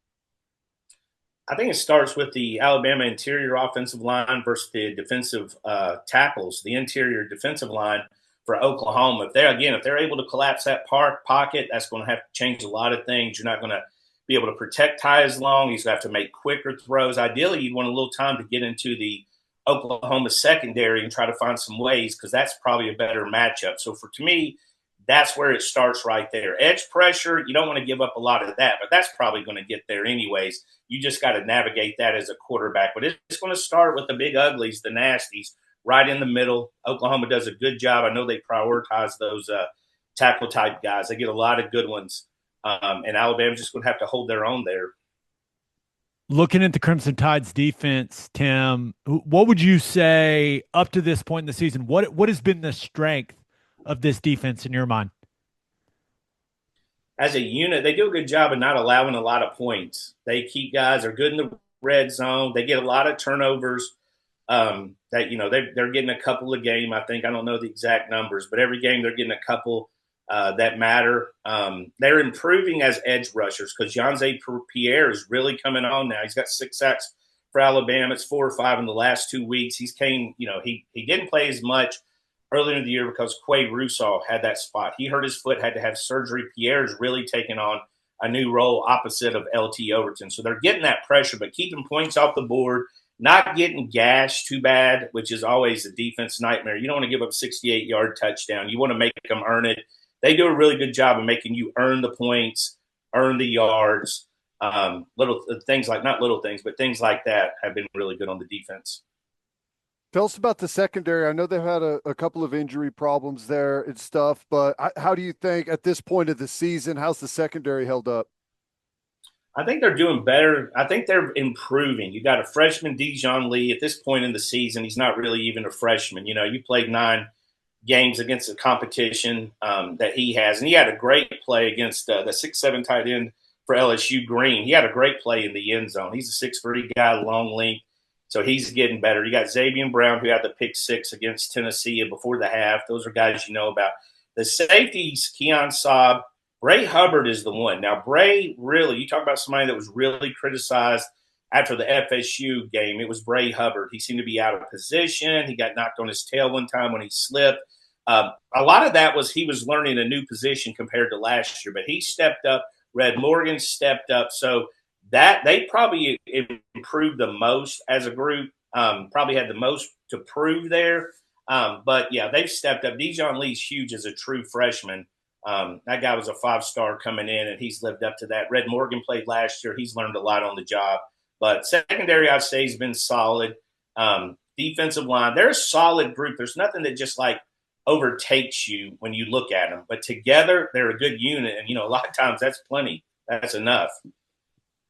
How do you feel about the inside backer position for Alabama? Justin Jefferson is the guy that has stood out to me. The guy seems to just show up at the football over and over and over again. But how do you think that unit is playing as a whole, Tim? I think they do really well. Now, the problem for them is when you get out into space. You got Hill Green, the transfer from Colorado. He's more of an old-school thumper between the tackles. Deontay Lawson's coming off his injury. Now, he's 9 games in, so he's definitely playing into what you would want to be preseason shape. He's doing a lot better. But Jefferson's that guy. He's undersized, but he's fast. And like you said, he gets to the ball. He flies to the ball. He can spy the quarterback, if he needs to. He's been huge. Again, a unit, there's not a lot of depth after them. You have freshmen that'll be coming in, step into play basically, so they get a lot of snaps. But they did really well, considering there was a lot of uncertainty coming in. You had a transfer guy coming in, and you had Lawson coming off an injury. So together they played really well. But I agree with Jefferson. He's the guy that flashes the most because he flies. When you see him taking off and running, running somebody down, he can fly. But, you got to watch. You want to make sure you don't get a helmet. If you're Alabama, you don't want to get him all jammed up into traffic and kind of offset his speed, which is the main thing he's got going for him. I'll ask the same question for this side of the ball. Whenever you're looking at Oklahoma's offense and what they've done in this Alabama defense, what are some of the key matchups you're really going to be watching? I think you have to watch out for Mateer running. Alabama got a break with Nussmeier. It was when I was like looking at the game, I was like, holy crap, he doesn't run. But Alabama's had a string of guys, it feels like, of guys who can pull it down and run. Georgia went and added a guy that likes to run. It's just he just got really difficult all of a sudden. So I think you want to have to watch him. He's got arm talent, obviously, not a lot of touchdowns, but this is a guy that can sling the ball. Has some of the craziest arm angles I've seen on him. But he's a good athlete that can pull it down and run. So for Alabama, I think that's the key. You want to contain him as much as you can. You want to force – in my opinion, you want to force Oklahoma to have to pass the football. It looks like they have a pretty well-rounded, versatile running game. They have 3 guys, I think, when I was looking that pound it between the tackles and Mateer. But, again, I think you want to pass – you want to push them – that wide receiver group against Alabama's defensive back group, and you want to keep some pressure on Mateer, in my opinion. Tim, this is clearly a big game for both teams, but it certainly feels more critical for Oklahoma in a way with the fact that they already have the 2 losses and both of those being SEC losses. But what's kind of the vibe around this game for the fan base for Alabama? Like, is this going to be a big-time atmosphere? Is this a game that you're getting the sense that the Crimson Tide fan base is, like, really, really excited for? Oh, yeah. It's a chance to flip the script. The Oklahoma loss ended up keeping Alabama out of the playoffs last year, and you have to think if Alabama can win this, you kind of pay them back and keep Oklahoma out of the playoffs. I think there's a lot of side angles. At the end of the day, I just think you've got 2 basically top 12 teams going to war. Brent Venom I grew up, Oklahoma was a massive part of my life growing up. As far as, you only got so many games when I was young you could watch. So Oklahoma was often that game that we'd watch from that area along with Texas. So seeing that for the old school guys, Oklahoma, Alabama, Brent Venables, Ryan Grubb, Kalen DeBoer, there's so many things. There'll be plenty of excitement. I kind of think the LSU game was a little bit more subdued as far as the excitement because it was a 10, double-digit favorite. They were going through all the drama. And I don't think the Alabama team took it as LSU's a talented team. I think the Alabama team knew that, I think, from the fan base. But Oklahoma, they'll be fired up for. There's a lot on the line for Alabama fans. They don't want to lose to Oklahoma because then they got to go to Auburn, which they call the Voodoo Stadium. And they would have to win there to lock up a playoff spot. So there's a lot of fans pretty excited and want this one. Has the fan base warmed up to Kalen DeBoer? I know last year there were some rough moments, and the shoes that he's stepping into, understood. Yeah. And then the way this season started off with Florida State, I mean, it was hairy, but now they put together a great winning streak. They're number 4 in the playoff rankings. Have people settled in yet?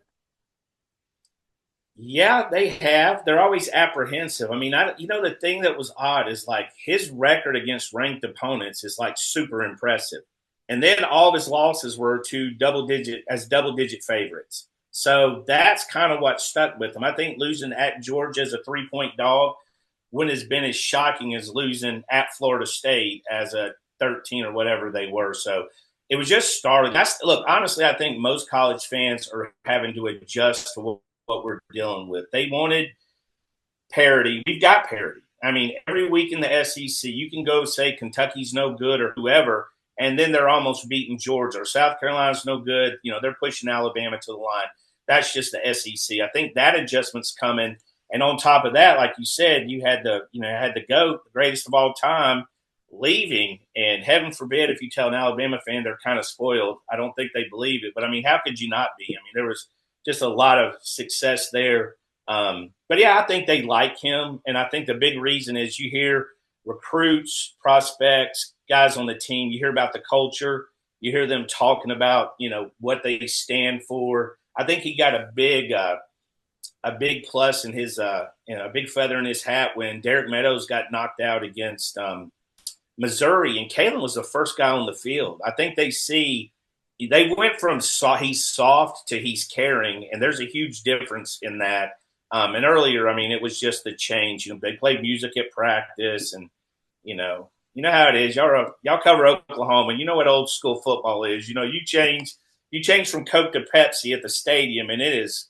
You gotta taser and pepper spray some people. You know what I mean? That's right. Well, last question for you, Tim. There are going to be a lot of OU fans make the trip. It's been over 20 years since the Sooners played in Tuscaloosa. Last time we played there, Teddy was on the field against the Crimson Tide. So it's been a while. And what are a couple things that OU fans have to do in Tuscaloosa if they're coming to this game? I think you have to go to the Quad. They have the Walk of Champions. They'll have tents set up. There's a lot of people. Look, there's a lot of, you see on Twitter a lot of bad interaction at these games. But I've been to basically I've never been to Oklahoma, but I've been to all the SEC stadiums, and they're accepting of each other. They have a good time. They have the TV set up. They're tailgating. They have food. I think they'll be happy to see Oklahoma fans because let's be real, there's not some 25 years of hostility like with a lot of Bama and all these other SEC schools. There hasn't been, none of your fans have thrown a beer bottle at Barry Bryant's head, like LSU. So, you have all these stories. So I think they'll be happy to get to know you. I think they'll be happy to meet the fans. The colors, had an Oklahoma fan DM me and said he's excited because the colors are similar. So, I mean, there's just small things, but I think you go there, you see the Quad, you walk around. I think you'll have a good time at the tailgates, and I would be surprised before the game. I don't know what's going to happen after, but before the game, I think everybody will be in. I'm just kidding, but I think everybody will be in good spirits heading into that game. One thing that'll help: it's a 2:30 game. It's a little rowdier. It starts at 6:30 to 11 o'clock if you lose, but 2:30, I think everybody will be good. Tim, you're the man. We appreciate the time, buddy. Thank you. Appreciate y'all. Anytime you need me, let me know. Wind, hail, tornadoes, and earthquakes are now year-round threats. And at the same time, homeowners insurance rates in Oklahoma are the highest in the entire country. Unfortunately, some insurance companies use deceptive and bad faith claim handling practices to deny or lower what little they pay out. Fortunately, one of the leading insurance bad faith attorneys in the country is a longtime Sooner and resides here in Oklahoma, Jeff Marr. The Marr Law Firm has represented more victims of tornado, storm, and earthquake damage than anyone in the Sooner State, recovering hundreds of millions of dollars for their clients. There's only one law firm to handle insurance companies, Marr Law Firm. And three things matter in banking: service, service, and service. And First Fidelity Bank's commitment to exceptional service is more than a promise. It's their foundation. FFB has been by your side for over a century, and they are honored to be a part of your journey. Banking isn't about where you've been, it's about where you are headed. Open an account at an award-winning bank today at ffb.com. At First Fidelity Bank, we go where you go. Bishop McGuinness Catholic High School represents a tradition of educational excellence in Oklahoma City. Grounded in a faith-based education, Bishop McGuinness offers a college prep curriculum that includes 26 AP courses, participation in OSSAA athletics, and numerous clubs and organizations for students to join and grow. If you want to provide the best possible educational and spiritual development for your children, contact Bishop McGuinness Catholic High School or visit bmchs.org.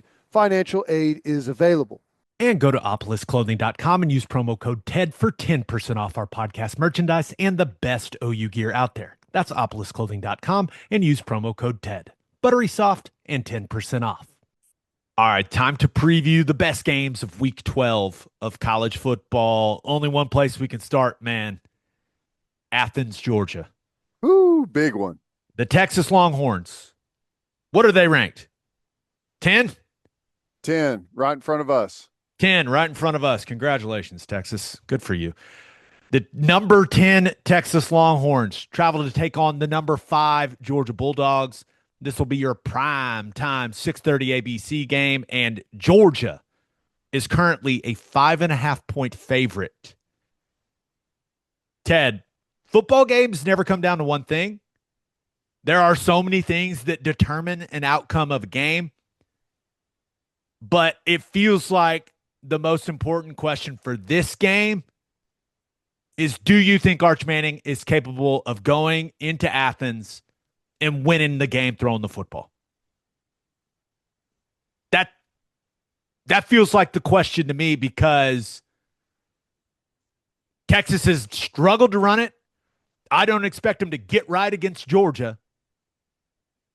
Can Arch go and throw it around the yard to Wingo and Livingston and whoever and beat Georgia? That's what I think this game comes down to. Yeah, I agree. And, Texas has found ways to win despite not playing great. They did play really good early against Vanderbilt. Fourth quarter got ugly for them, but they've been able to find a way to win, and they're playing against a team that is maybe the best in the country right now at finding a way to win. So they're not going to be able to play 2.5, 3 quarters of ho-hum football and then be able to snatch it late against Georgia. Being on the road, a really good all-around football team, well-coached, smart, situationally excellent. They're going to have to be good early. And, I don't know. I feel like Georgia's the better football team, kind of all the way around. But I don't know. Whatever it is with Texas, that they've gotten the bounces, they've gotten the critical moments, the calls that they need, whatever. It's just kind of unfolded for them. They've had that going really good this year. I wonder, can they keep that up, or has their luck run out? I mean, they're going to have to go earn it against Georgia. Georgia's not going to hand it to them. They're not going to blunder the game away. They're not going to get tight late with a lead like some of these other teams have. Everything tells me Georgia's going to win the football game, but I've got a very bad feeling about it with Texas going in there and finding a way to win. I don't know why. I can't. It's very similar to the Vanderbilt game. Everything tells me that the other team is the better football team, but Texas just has a way of getting in there, and despite what everyone may think, finding a way to win. But I think think Georgia's too good for them to be able to pull that off right now, but I don't feel great about it. I get it, man. And one of the things, I'll be watching for, it is shocking how much Georgia has struggled to get opposing quarterbacks on the ground. Their pressure rate, like that stuff, that it's decent, but they're one of the worst teams in the country at producing sacks. I went and looked at the SP Plus stuff. They are 131st in defensive line havoc rate. Georgia. It's a crazy stat when you consider what Georgia defensive lines have been in the recent past. Especially when they've played Auburn. Like, you go play Auburn, that should do enough for your havoc rate on the defensive line to put you in the the top 50 at least. Come on, man. That Auburn offensive line's solid. Leave those guys alone. Well, leave them alone, Ted. The quarterback position's a different story. Right. But is it weird that I trust Texas to get more pressure on Gunnar Stockton compared to Georgia getting pressure on Arch Manning? Because, like, Texas has Colin Simmons.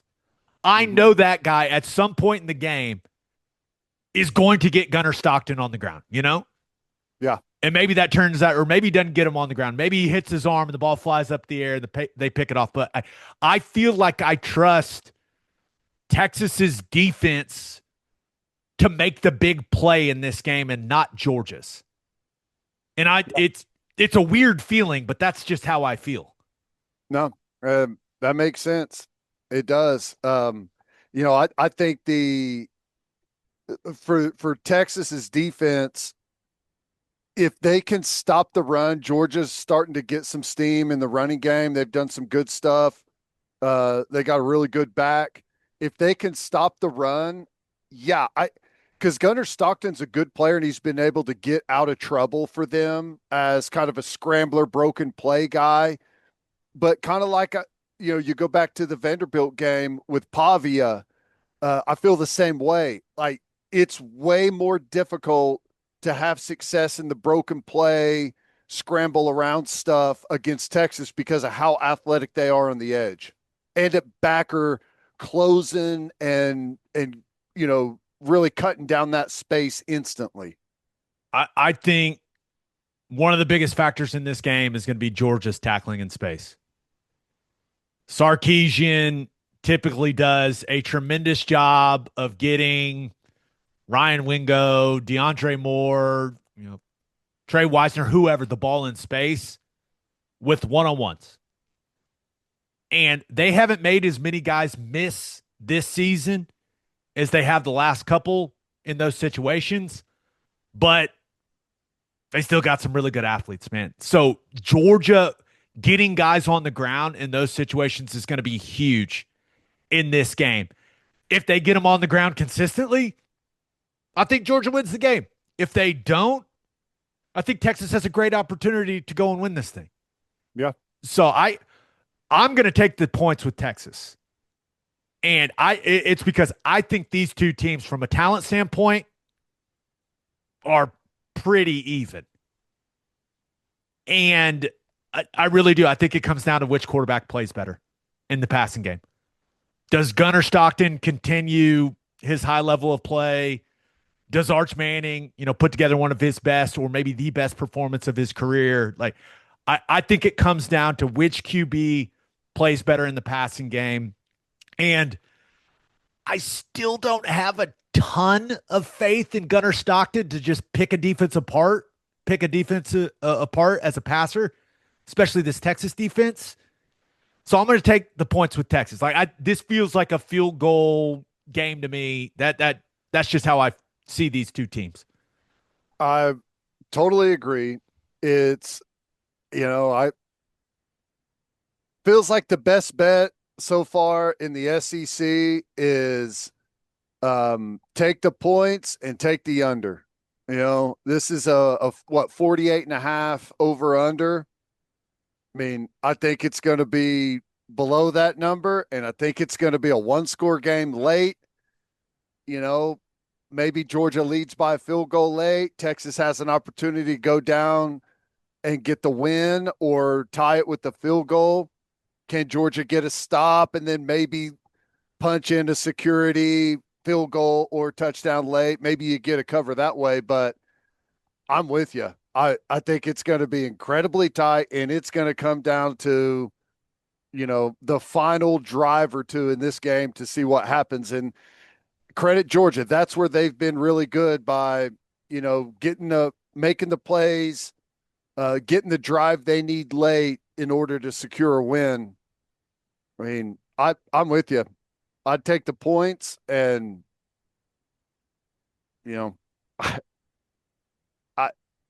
I wish I had some great metric as to say. Just say it. Georgia, You think Texas is going to win the game? I can tell it's what you think. It's okay, Ted. This is a safe space.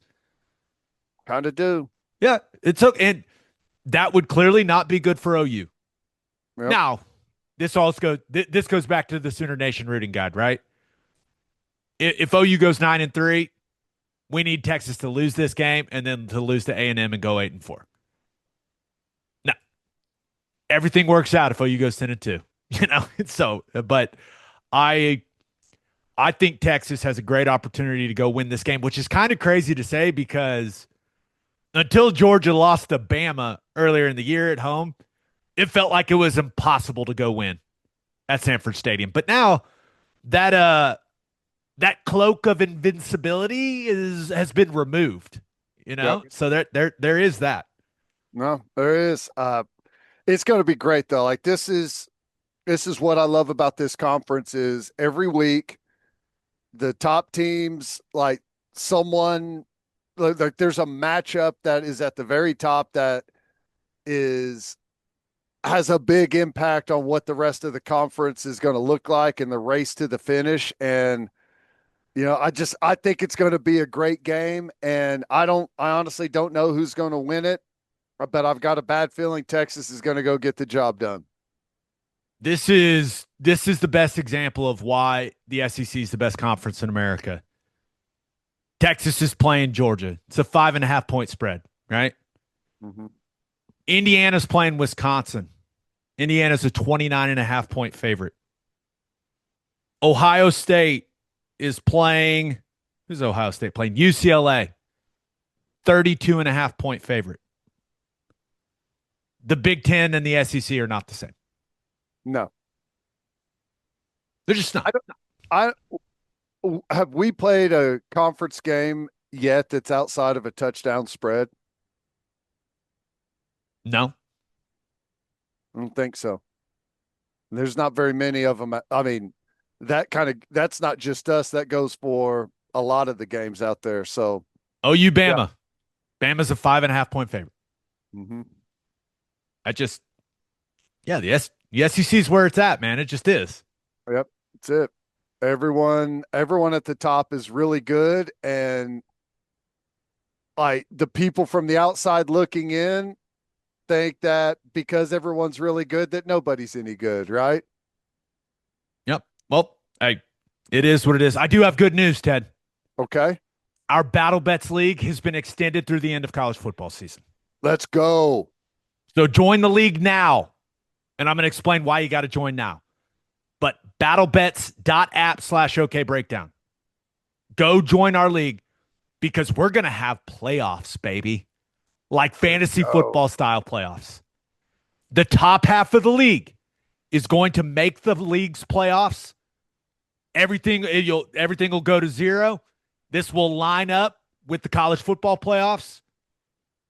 And if you win our league's playoffs, Battle Bets is going to give you $1,000 of real money. Easy money, free money. That's awesome. It's been fun. And remember, these are free fake bets, fake money. And you have the opportunity to win $1,000 of real money. battlebets.app/OKBreakdown. And if you join the league now, you may be going, oh, it's too late for me. I haven't been doing this. You can still join now and make the playoffs. There you go. And you can win $1,000. It's free. And you can win $1,000. It's the best. I love it. Good stuff. All right, on to the next big game for week 12 of college football. We've got number 9 Notre Dame traveling to take on number 22 Pitt. This is an 11 a.m.er on ABC, and currently the Fighting Irish are a 12.5-point favorite. This game's at Acrisure, formerly known as Heinz Field.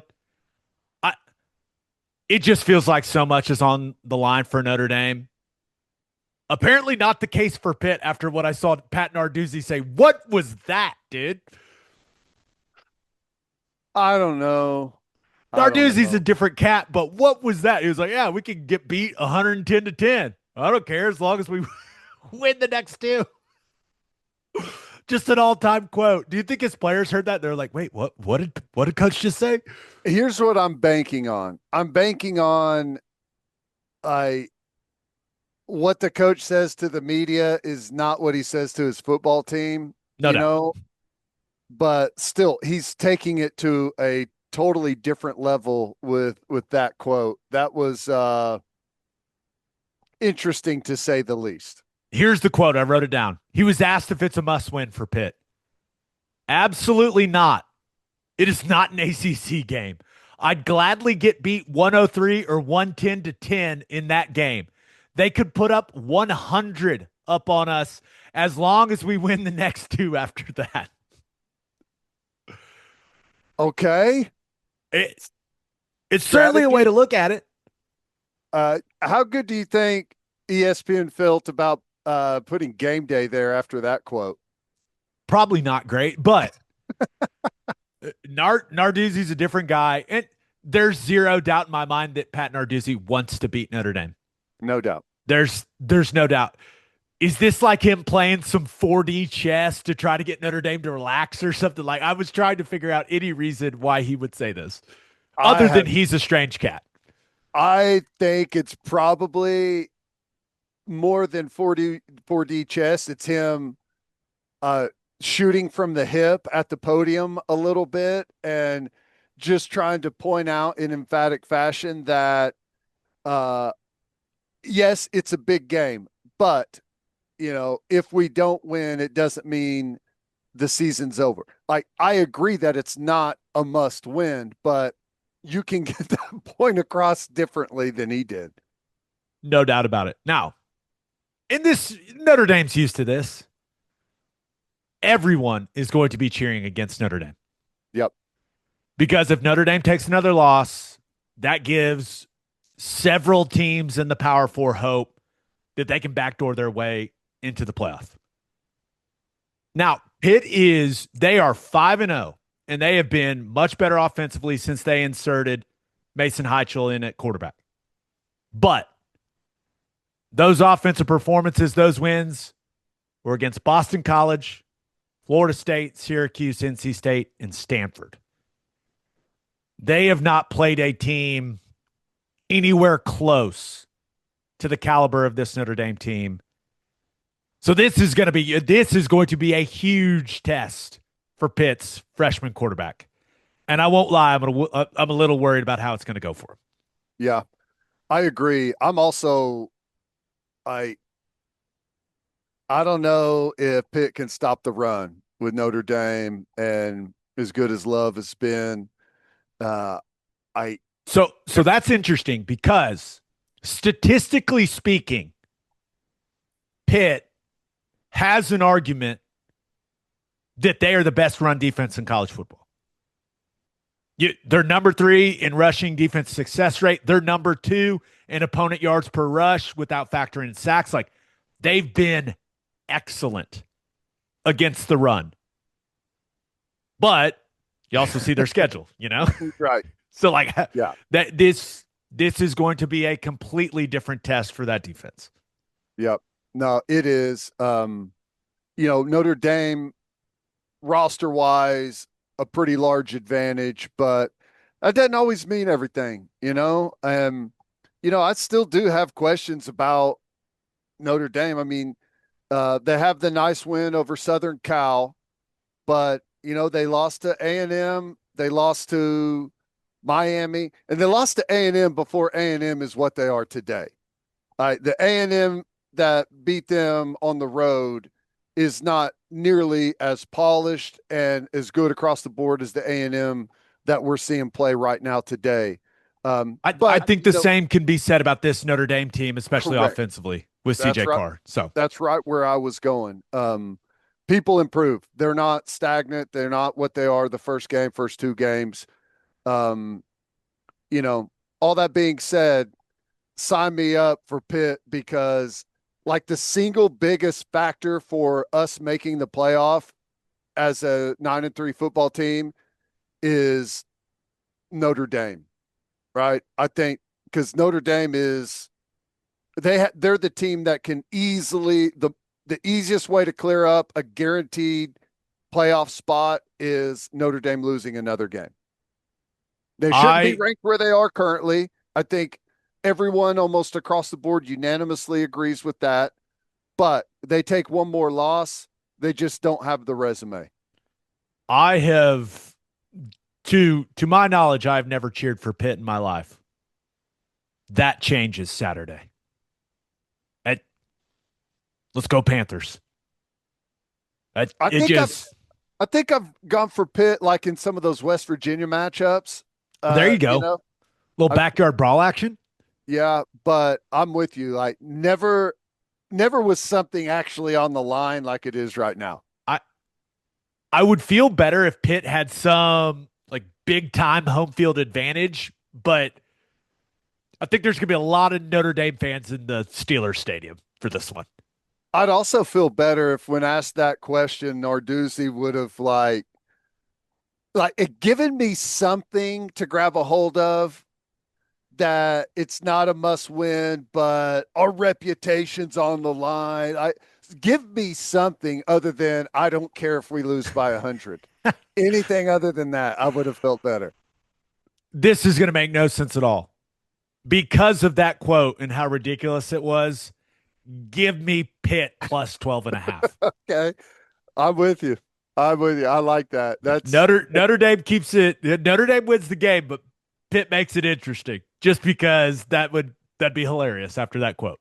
I'm kind of in the camp of where either Pitt wins the game or Notre Dame blows them out. Does that make sense? I think that's the smart position to take. Like it feels like Pitt wins on a last second field goal or Notre Dame wins by 24. Yeah. That's kind of where I'm at.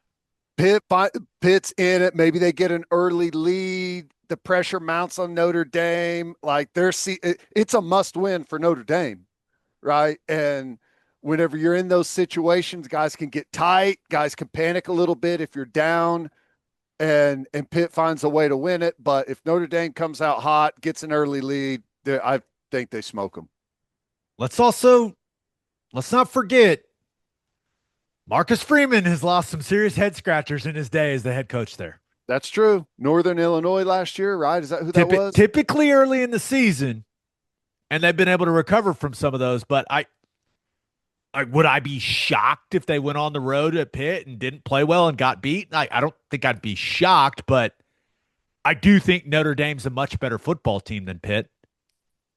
But it's college football. You never know, dude. College football, dude. Just as soon as you think you've got it all figured out, a game like this comes out of nowhere. So I'll say that it's going to be. I'm very interested in it. It's going to be a fun early kick, and I'll be tuned in definitely to see what's happening in this one.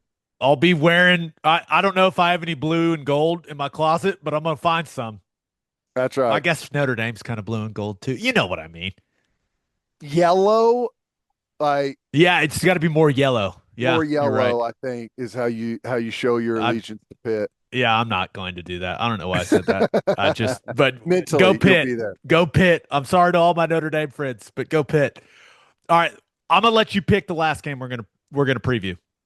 We've got two games that have serious college football playoff implications. The first one, Virginia at Duke. 2:30 on ESPN2. It's just ACC chaos could get even weirder if Duke's able to win that game. And by the way, they're a 5.5-point favorite. Your other choice, Iowa at USC. Number 21 Iowa at number 17 USC. That is 2:30. You can find this big college football playoff implication game on the Big Ten Network. And USC is a 6.5 point favorite. Oh, man. Well, clearly for me, it's Southern Cal and Iowa. Okay, let's preview that one. Sorry, Duke. Teddy doesn't want to get real weird with your ACC situation and the fact that you could maybe go win the conference somehow and the ACC could miss the college football playoff entirely because some people think you may not be one of the top 5 ranked conference champions if that ends up happening. But go ahead, Ted. Let's do USC Iowa. I mean, I don't know. I'm sorry. I don't know a whole lot about Virginia and Duke. Well, Chandler Morris, status for the game, very important. And then, hey, Darian Mensah for Duke. You remember that guy, Tulane? Yeah. Yep.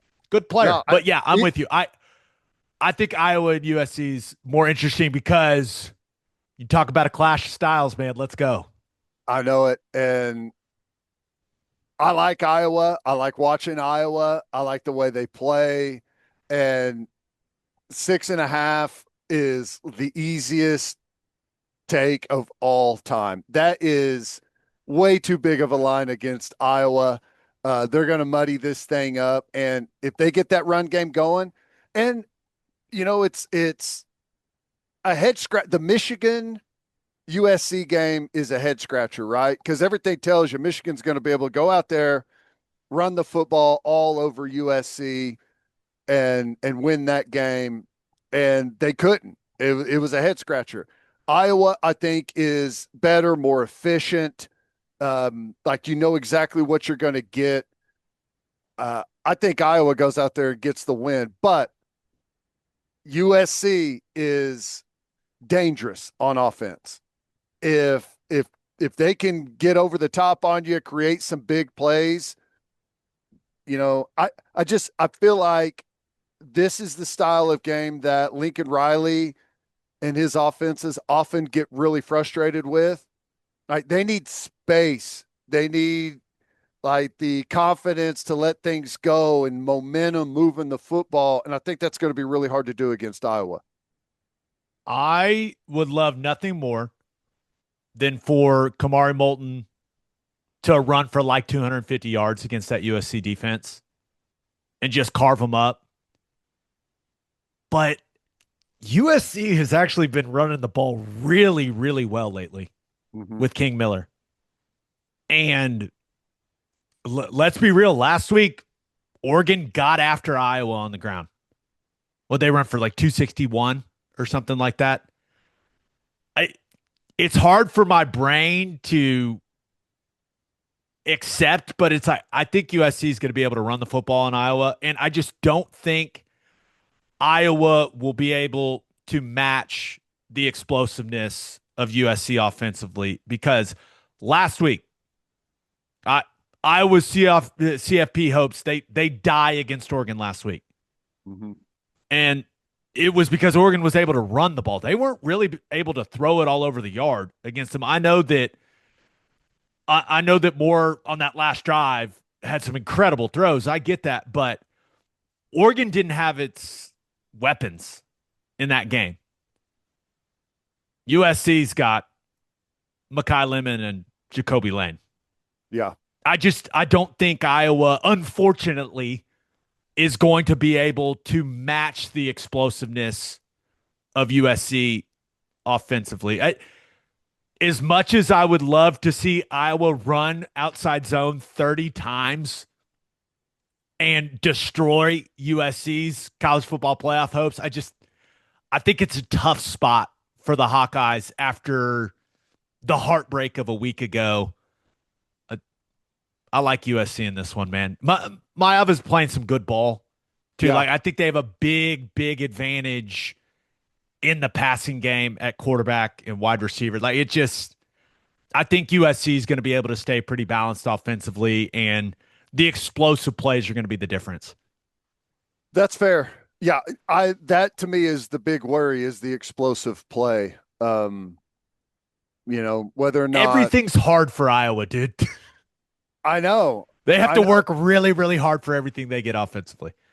And I don't know. I think there's a comfort in that, and if you're USC, everything's easy offensively. And how do you respond whenever it's not? Is the question for me. But yeah, if USC is able to run the football and really open up that passing game for the explosive, could be a really long day for Iowa. But if Iowa's able to turn this into a low scoring, ugly game, I like Iowa. I definitely like them to cover. I mean, give me 6.5 with Iowa all day long. But, you know, I I do think that USC is better than people, myself included, are giving them credit for. I think a lot of the past years with USC are getting thrown on this team. But this team's pretty good.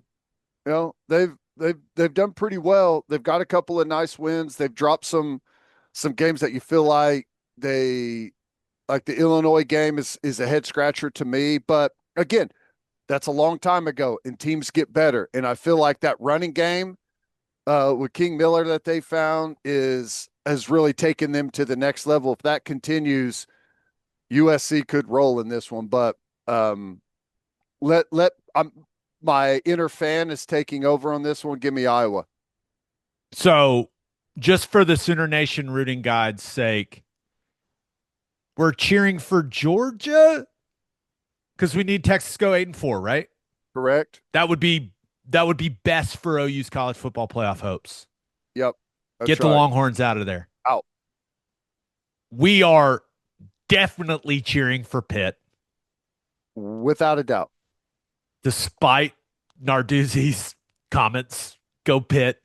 Need Notre Dame to take another L. And then we are cheering hard for the Iowa Hawkeyes to give USC their third loss. Yes. That would be excellent. Well, now, what do we need? What's the result we need in the Virginia Duke game? I don't think it really matters, but Duke winning is funniest and most chaotic. So, yes, go Duke. Go Blue Devils. Okay. That's what – can we pull off the parlay with all those teams winning? That would be excellent. Duke is a 5-4 football team, and they may play in the ACC championship game. It's just chaos. Chaos. All right, let's finish up with our winners and losers of the week. But first, Tushy is the everyday luxury bidet that instantly transforms your bathroom habits and bottom health for life. I'm a bidet guy, and you should be too. They make your butt cleaner. Why would anyone not want to have a super clean butt? A Tushy bidet will help you have a super clean butt. In fact, 99% of people who wash with Tushy Wave feel cleaner and fresher after going to the bathroom. If you're thinking, I don't want to have the extra plumbing done, good news. Every Tushy bidet easily attaches to your existing toilet without the need for additional plumbing. And it gets better. You can install it yourself. It's easy and takes about 10 minutes. Believe me, I know. I installed the one that they sent me myself. And if I can do it, I promise you, you can do it. And you spend less money on toilet paper. Just try it. Remember, a-hole is only a dirty word if you wipe. For a limited time, our listeners get 10% off their first bidet order when you use code OKBreakdown at checkout. That's 10% off your first bidet order at hellotushy.com with promo code OKBreakdown. This fall, Poncho's got you covered with classics like denim and flannels to new styles like the Western polo and tough thread. Comfortable, durable, and versatile for whatever the season brings. Poncho's denim shirt is great. It's my new go-to denim shirt. Going to be a fall fashion staple for me. I love this thing. And Poncho's flannels are the perfect medium weight, and they have a nice stretch to them. You can never have too many great flannels. You guys know how that goes. Poncho listened to their customers, and they have launched the Western Polo. This thing is a versatile shirt. Go get you one. You'll wear it a ton. And Poncho offers free shipping and free returns because they want you in a shirt that you love. Gear up for fall with Poncho. Every piece is built for comfort, performance, and lasting style. Go to ponchooutdoors.com/OKBreakdown and enter your email for $10 off your first order. That's PONCHO outdoors.com/OKBreakdown for $10 off and free shipping. And when they ask you how you heard about them, let them know the Oklahoma Breakdown sent you. It really helps support the show. As always, Ted, kick us off. Who do you have as your winner of the week? Thought about going with OU hoops. Got the big win in the field house with all the students there over Arkansas Pine Bluff. Expected that to happen. A little bit better. We still need to get better shooting the three ball. We're still lagging behind what we need to be doing there, but good win, expected win. I'm going with the New York Giants. They fire their head coach. Okay. It's been chaotic in New York for a couple of years now. Dart is out, and they're going to be trying to eat the W with Jameis Winston. Okay. And be ready. Your timeline is going to be flooded with Jameis Winston eating W's. And whenever he gets in the game, it's weird.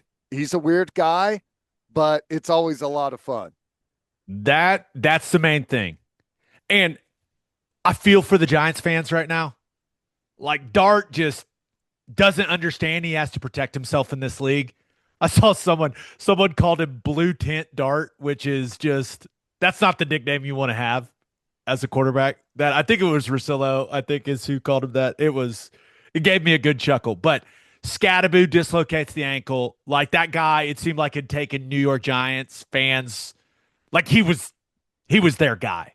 You know, he was their guy. Yes, and easy guy to get behind and root for the way he plays. I loved it. So that happens.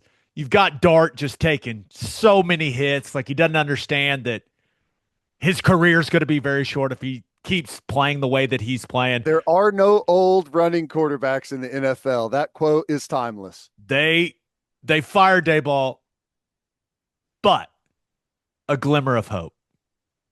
You're not getting Russell Wilson. No. You're getting Jameis Winston.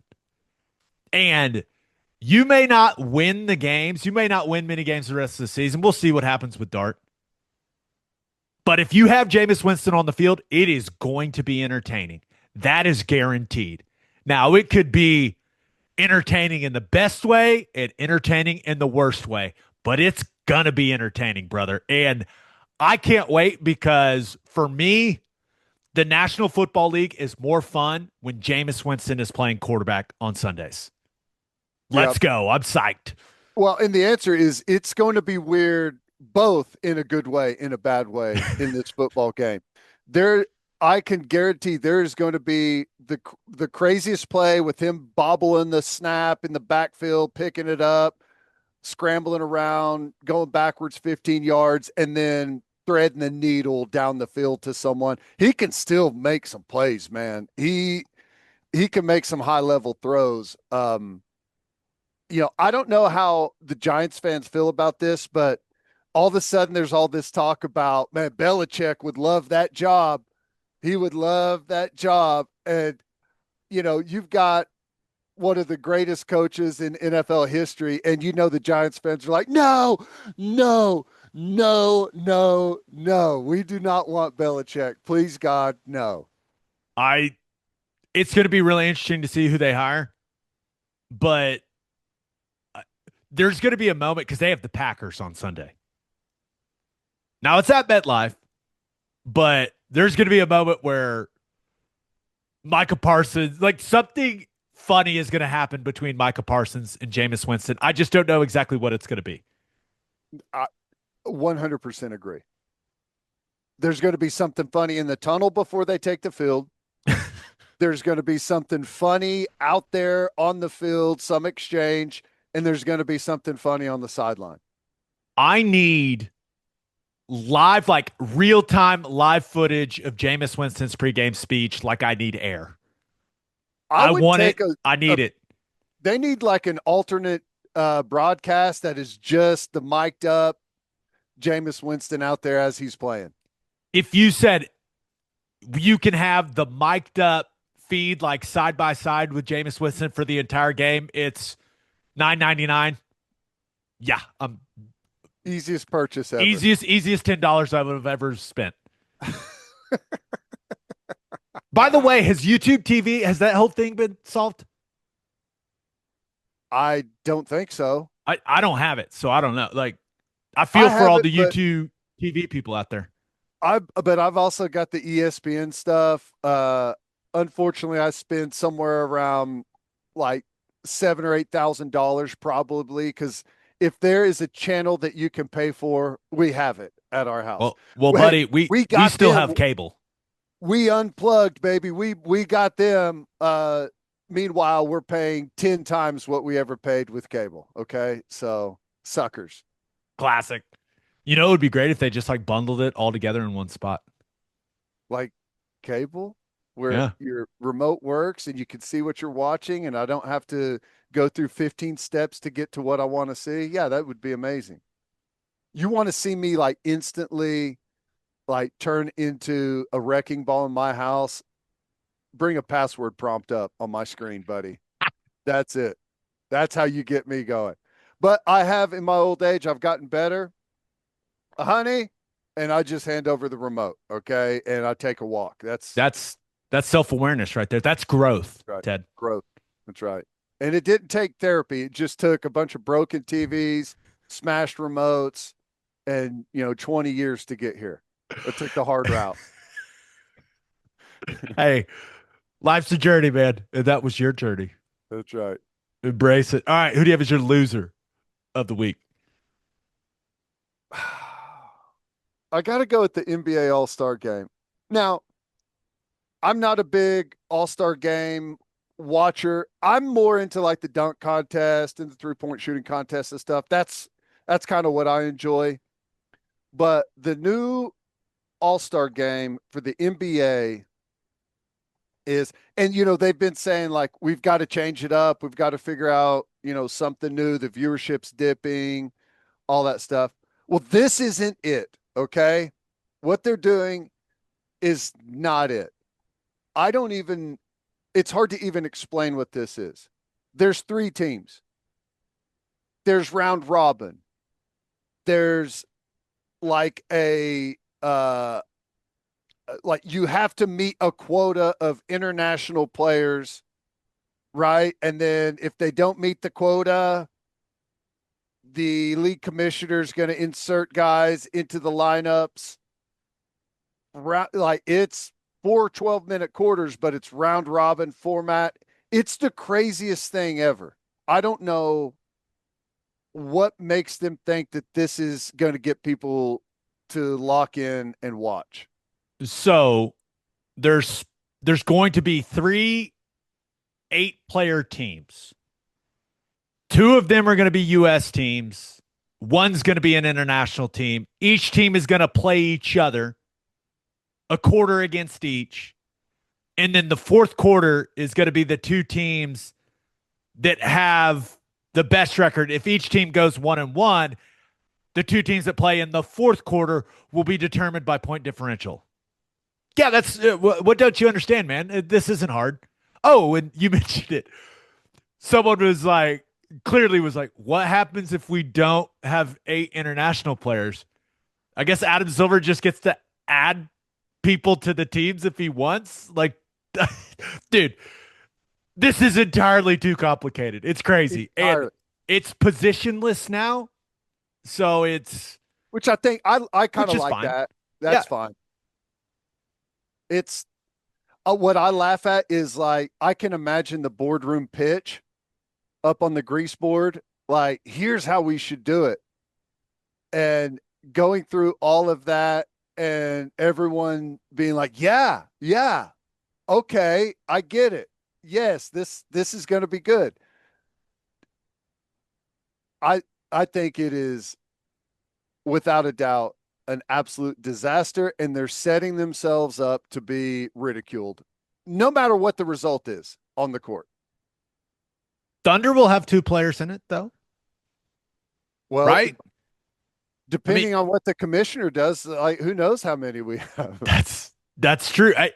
How do you think the guys, like, if the split doesn't end up being even, right? If it's not a 16-8 split like they want it to be, do you think the guys that are like the pity ads are going to feel good or bad?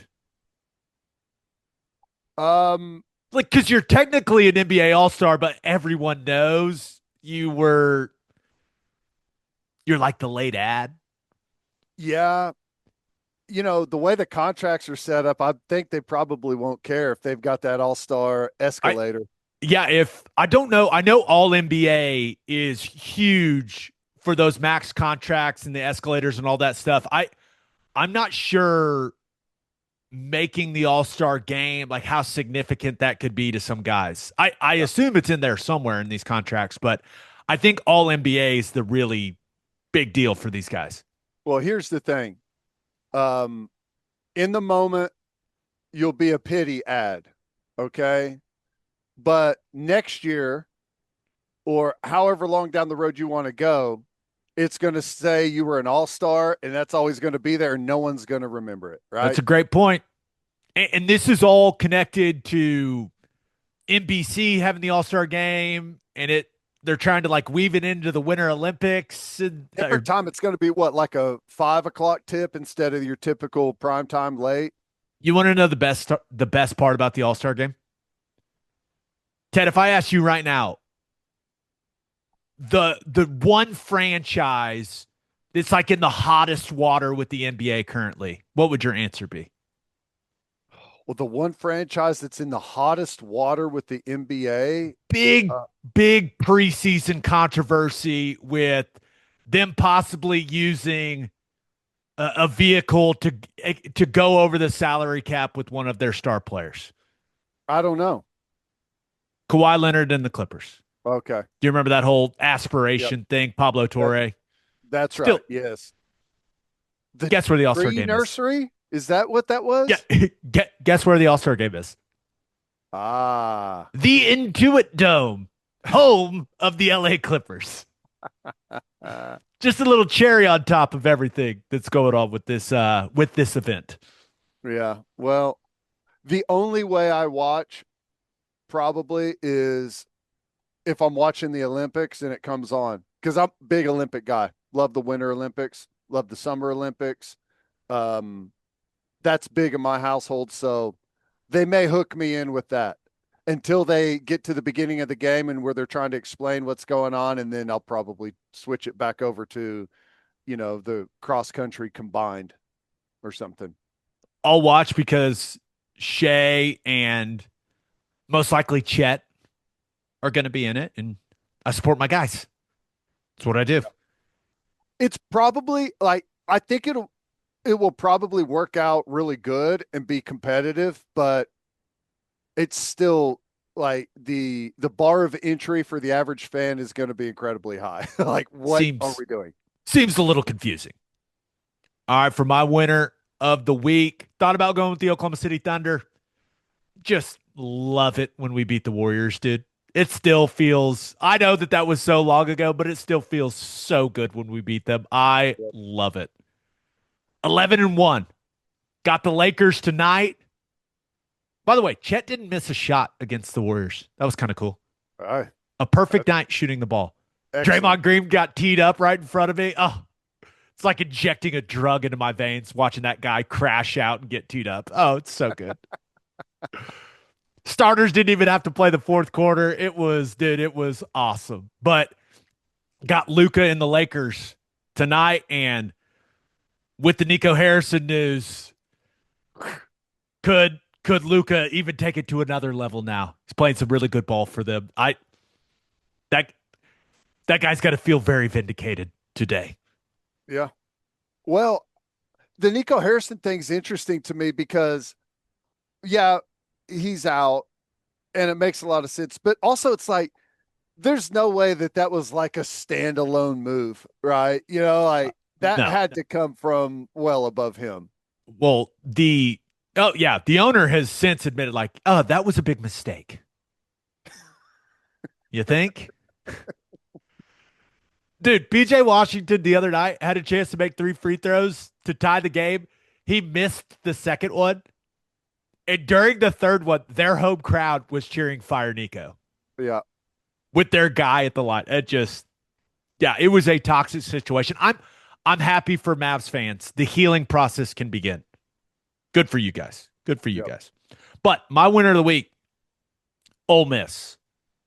Now, you may be saying, what? They dropped a spot in the college football playoff rankings to number 7. They got jumped by Texas Tech. How could they be the winner of the week. Here's why. Ted, I have a question for you.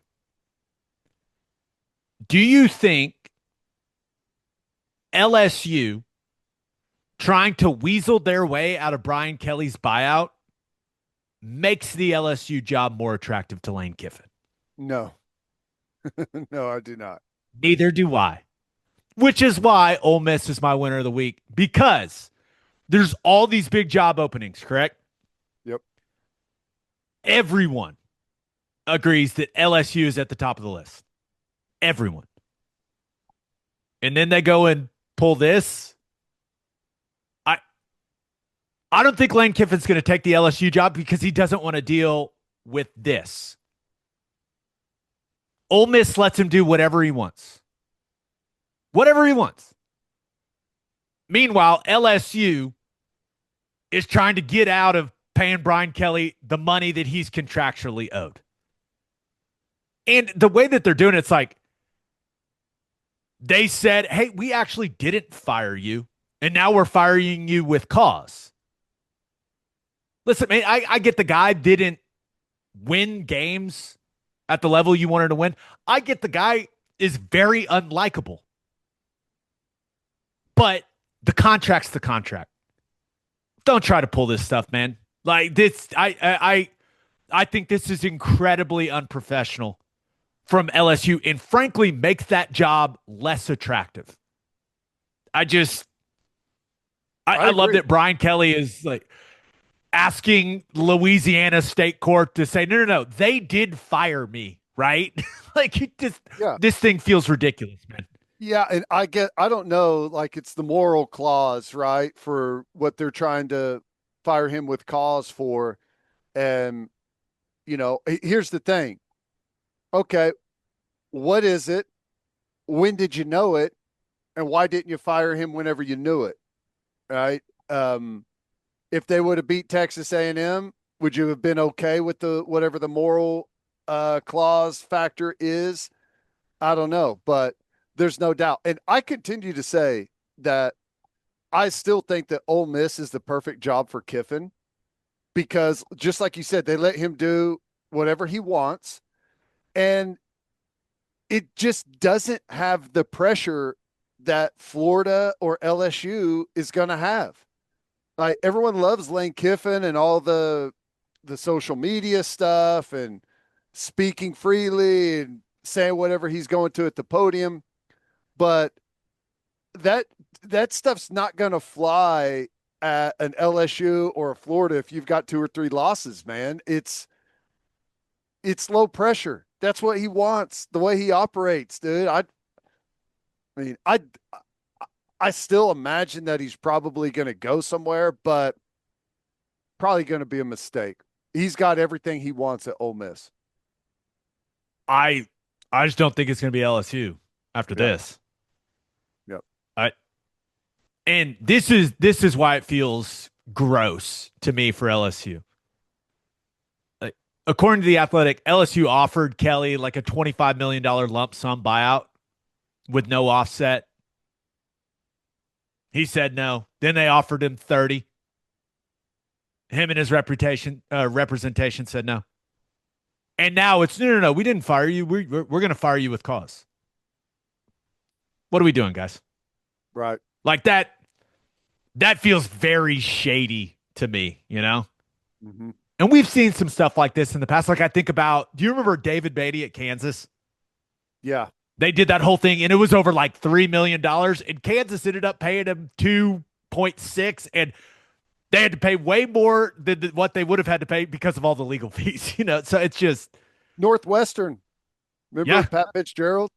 Yeah. And that one went on for a while, and he won the lawsuit against them. So, yeah, I don't know. We'll see where it goes. But you're right. It's a bad look. Like it's a great job, but you got guys thinking, man, yeah, they're going to pay me. They're going to pay $12 million a year or whatever that number is going to be. But if things don't go well, am I going to have to battle them in a years long, court situation to get what I'm owed? That's a factor. LSU. If you don't want to pay buyouts like this, Don't give a contract like this. Fair. It's that simple. But you gave him the contract. Pay the man the money he's owed. That's right. You did the contract. You poached him from Notre Dame. It was, you guys were celebrating like crazy. It didn't go the way you wanted it to go. The contract's the contract. Just is what it is. There you go. No takebacks. No take back. All right, for my loser of the week, Ted, I'm going with UCLA. I won't lie, man. I didn't know it was possible for your stadium to file a temporary restraining order against you. Right. That was new information to me. I didn't know that was an option, Ted. Right. This UCLA Rose Bowl, SoFi Stadium thing it's wild, man. This seems like quite the situation for everyone involved. Yeah. I don't know. I understand UCLA's side of it. It's not good for them, right? Playing those games at the Rose Bowl. No one shows up. And, that probably has way more to do with their football team and the success that they've had. But it's off campus. It's too far away. It's not like a home game like you typically have at college football. But you're, what is it, till 45 or something? They're under contract. I think it's through the 2043 season. 43, yeah. So it goes up to 2044. But it's similar to what I just said about LSU. Like UCLA, you signed the contract, man.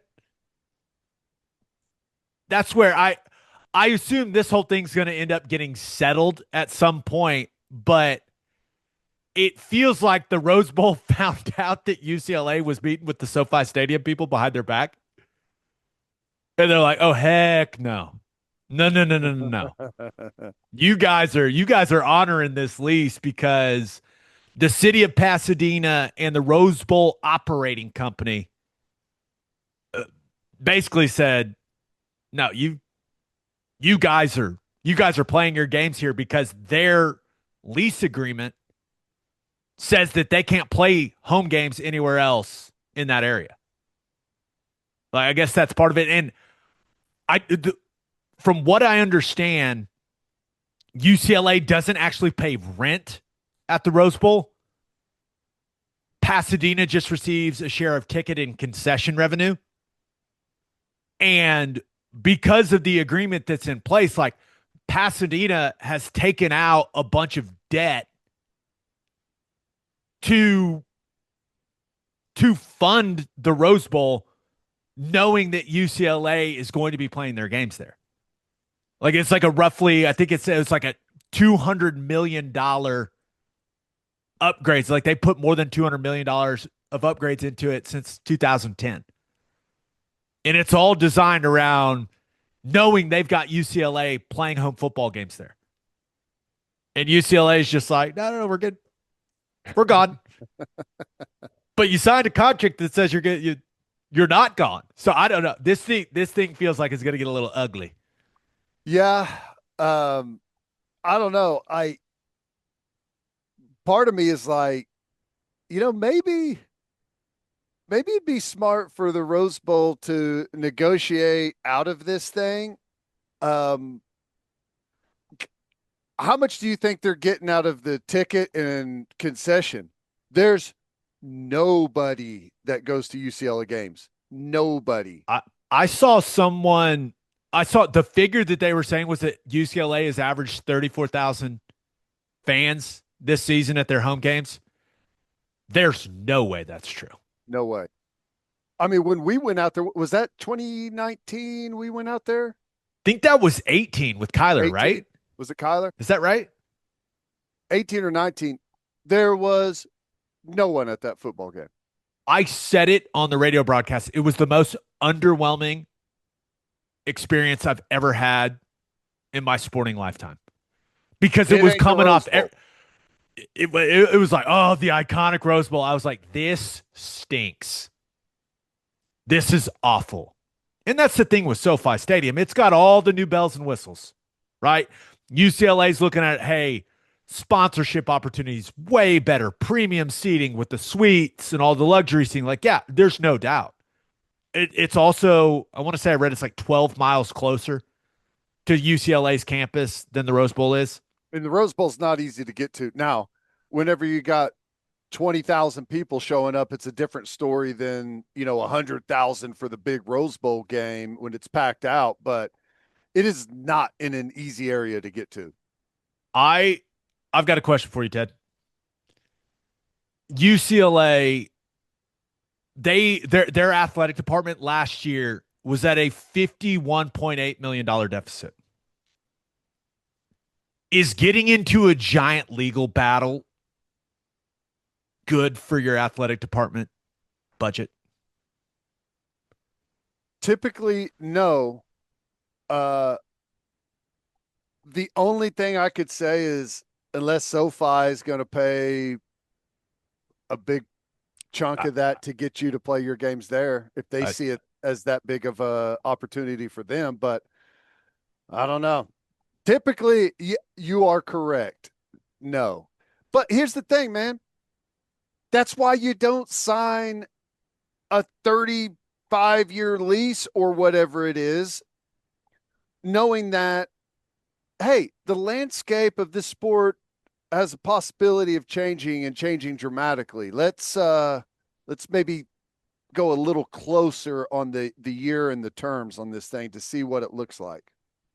Maybe what's it called, like UC Investments or whatever, is the company that the Big Ten is rumored to be taking a bunch of capital from. Yeah. I guess Michigan and USC are fighting it like crazy, and we'll see what ends up happening with it. But maybe that's who's going to fund UCLA getting out of this Rose Bowl thing. I don't know.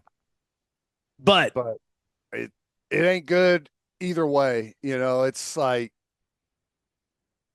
no, like I understand their position. Like, we need it closer to our campus. We need an easier environment. We need a way to help generate some revenue. But you thought about that whenever you signed the lease, man. Contract, right? Get better lawyers. I thought UCLA was a smart person school. You're supposed to loophole this stuff, man. Yeah. Come on. Does UCLA have a law school? They've got to. I know USC's got a good law school. Like, UCLA has to have one. Like, where are the good UCLA lawyers, and why are you not using them? Where's the poison pill in this contract, right? We're about to find out. UCLA, but yes, loser of the week for me, because I frankly did not know your stadium could hit you with a temporary restraining order. That was new information to me. In the Rose Bowl, they don't go down lightly. We've learned that about them, right? We'll see how it plays out. Right. Birthday shout outs. Happy 3rd birthday to Bennett Lee Reyna. Happy 6th anniversary to Kylie Watts. She knows ball better than y'all. I like that. Happy 7th birthday to Leo Shelby. Happy 16th birthday to Abby, the bringer of joy, Wester. Happy 17th birthday to Drew Ripple. Happy 18th birthday to Ruth Gustin. Happy 27th birthday to Joseph. Yeah. Josef. Joseph. So. It seems like it's Joseph, right? Yeah, I think so. Yeah, there we go. Happy 30th birthday to. Ooh, I forgot a letter Zach? there. Is that Zach? I'm guessing it's Zach Perez. Yeah, I typed ACH. That can't be right. Happy 30th birthday to Zach Perez. Mr. Perez. Happy Mr. birthday. Perez. Happy 30th birthday to Dalton Wires. Happy 38th birthday to Kenneth McMullen. Happy 47th birthday to Tyler Unk Crook. Happy birthday to Tyler Rawls. Shout out to Michael Kiley said he was wearing his winning is a skill shirt while cutting the 250th Marine Corps birthday cake with his wife and kids. Awesome. Very, very cool.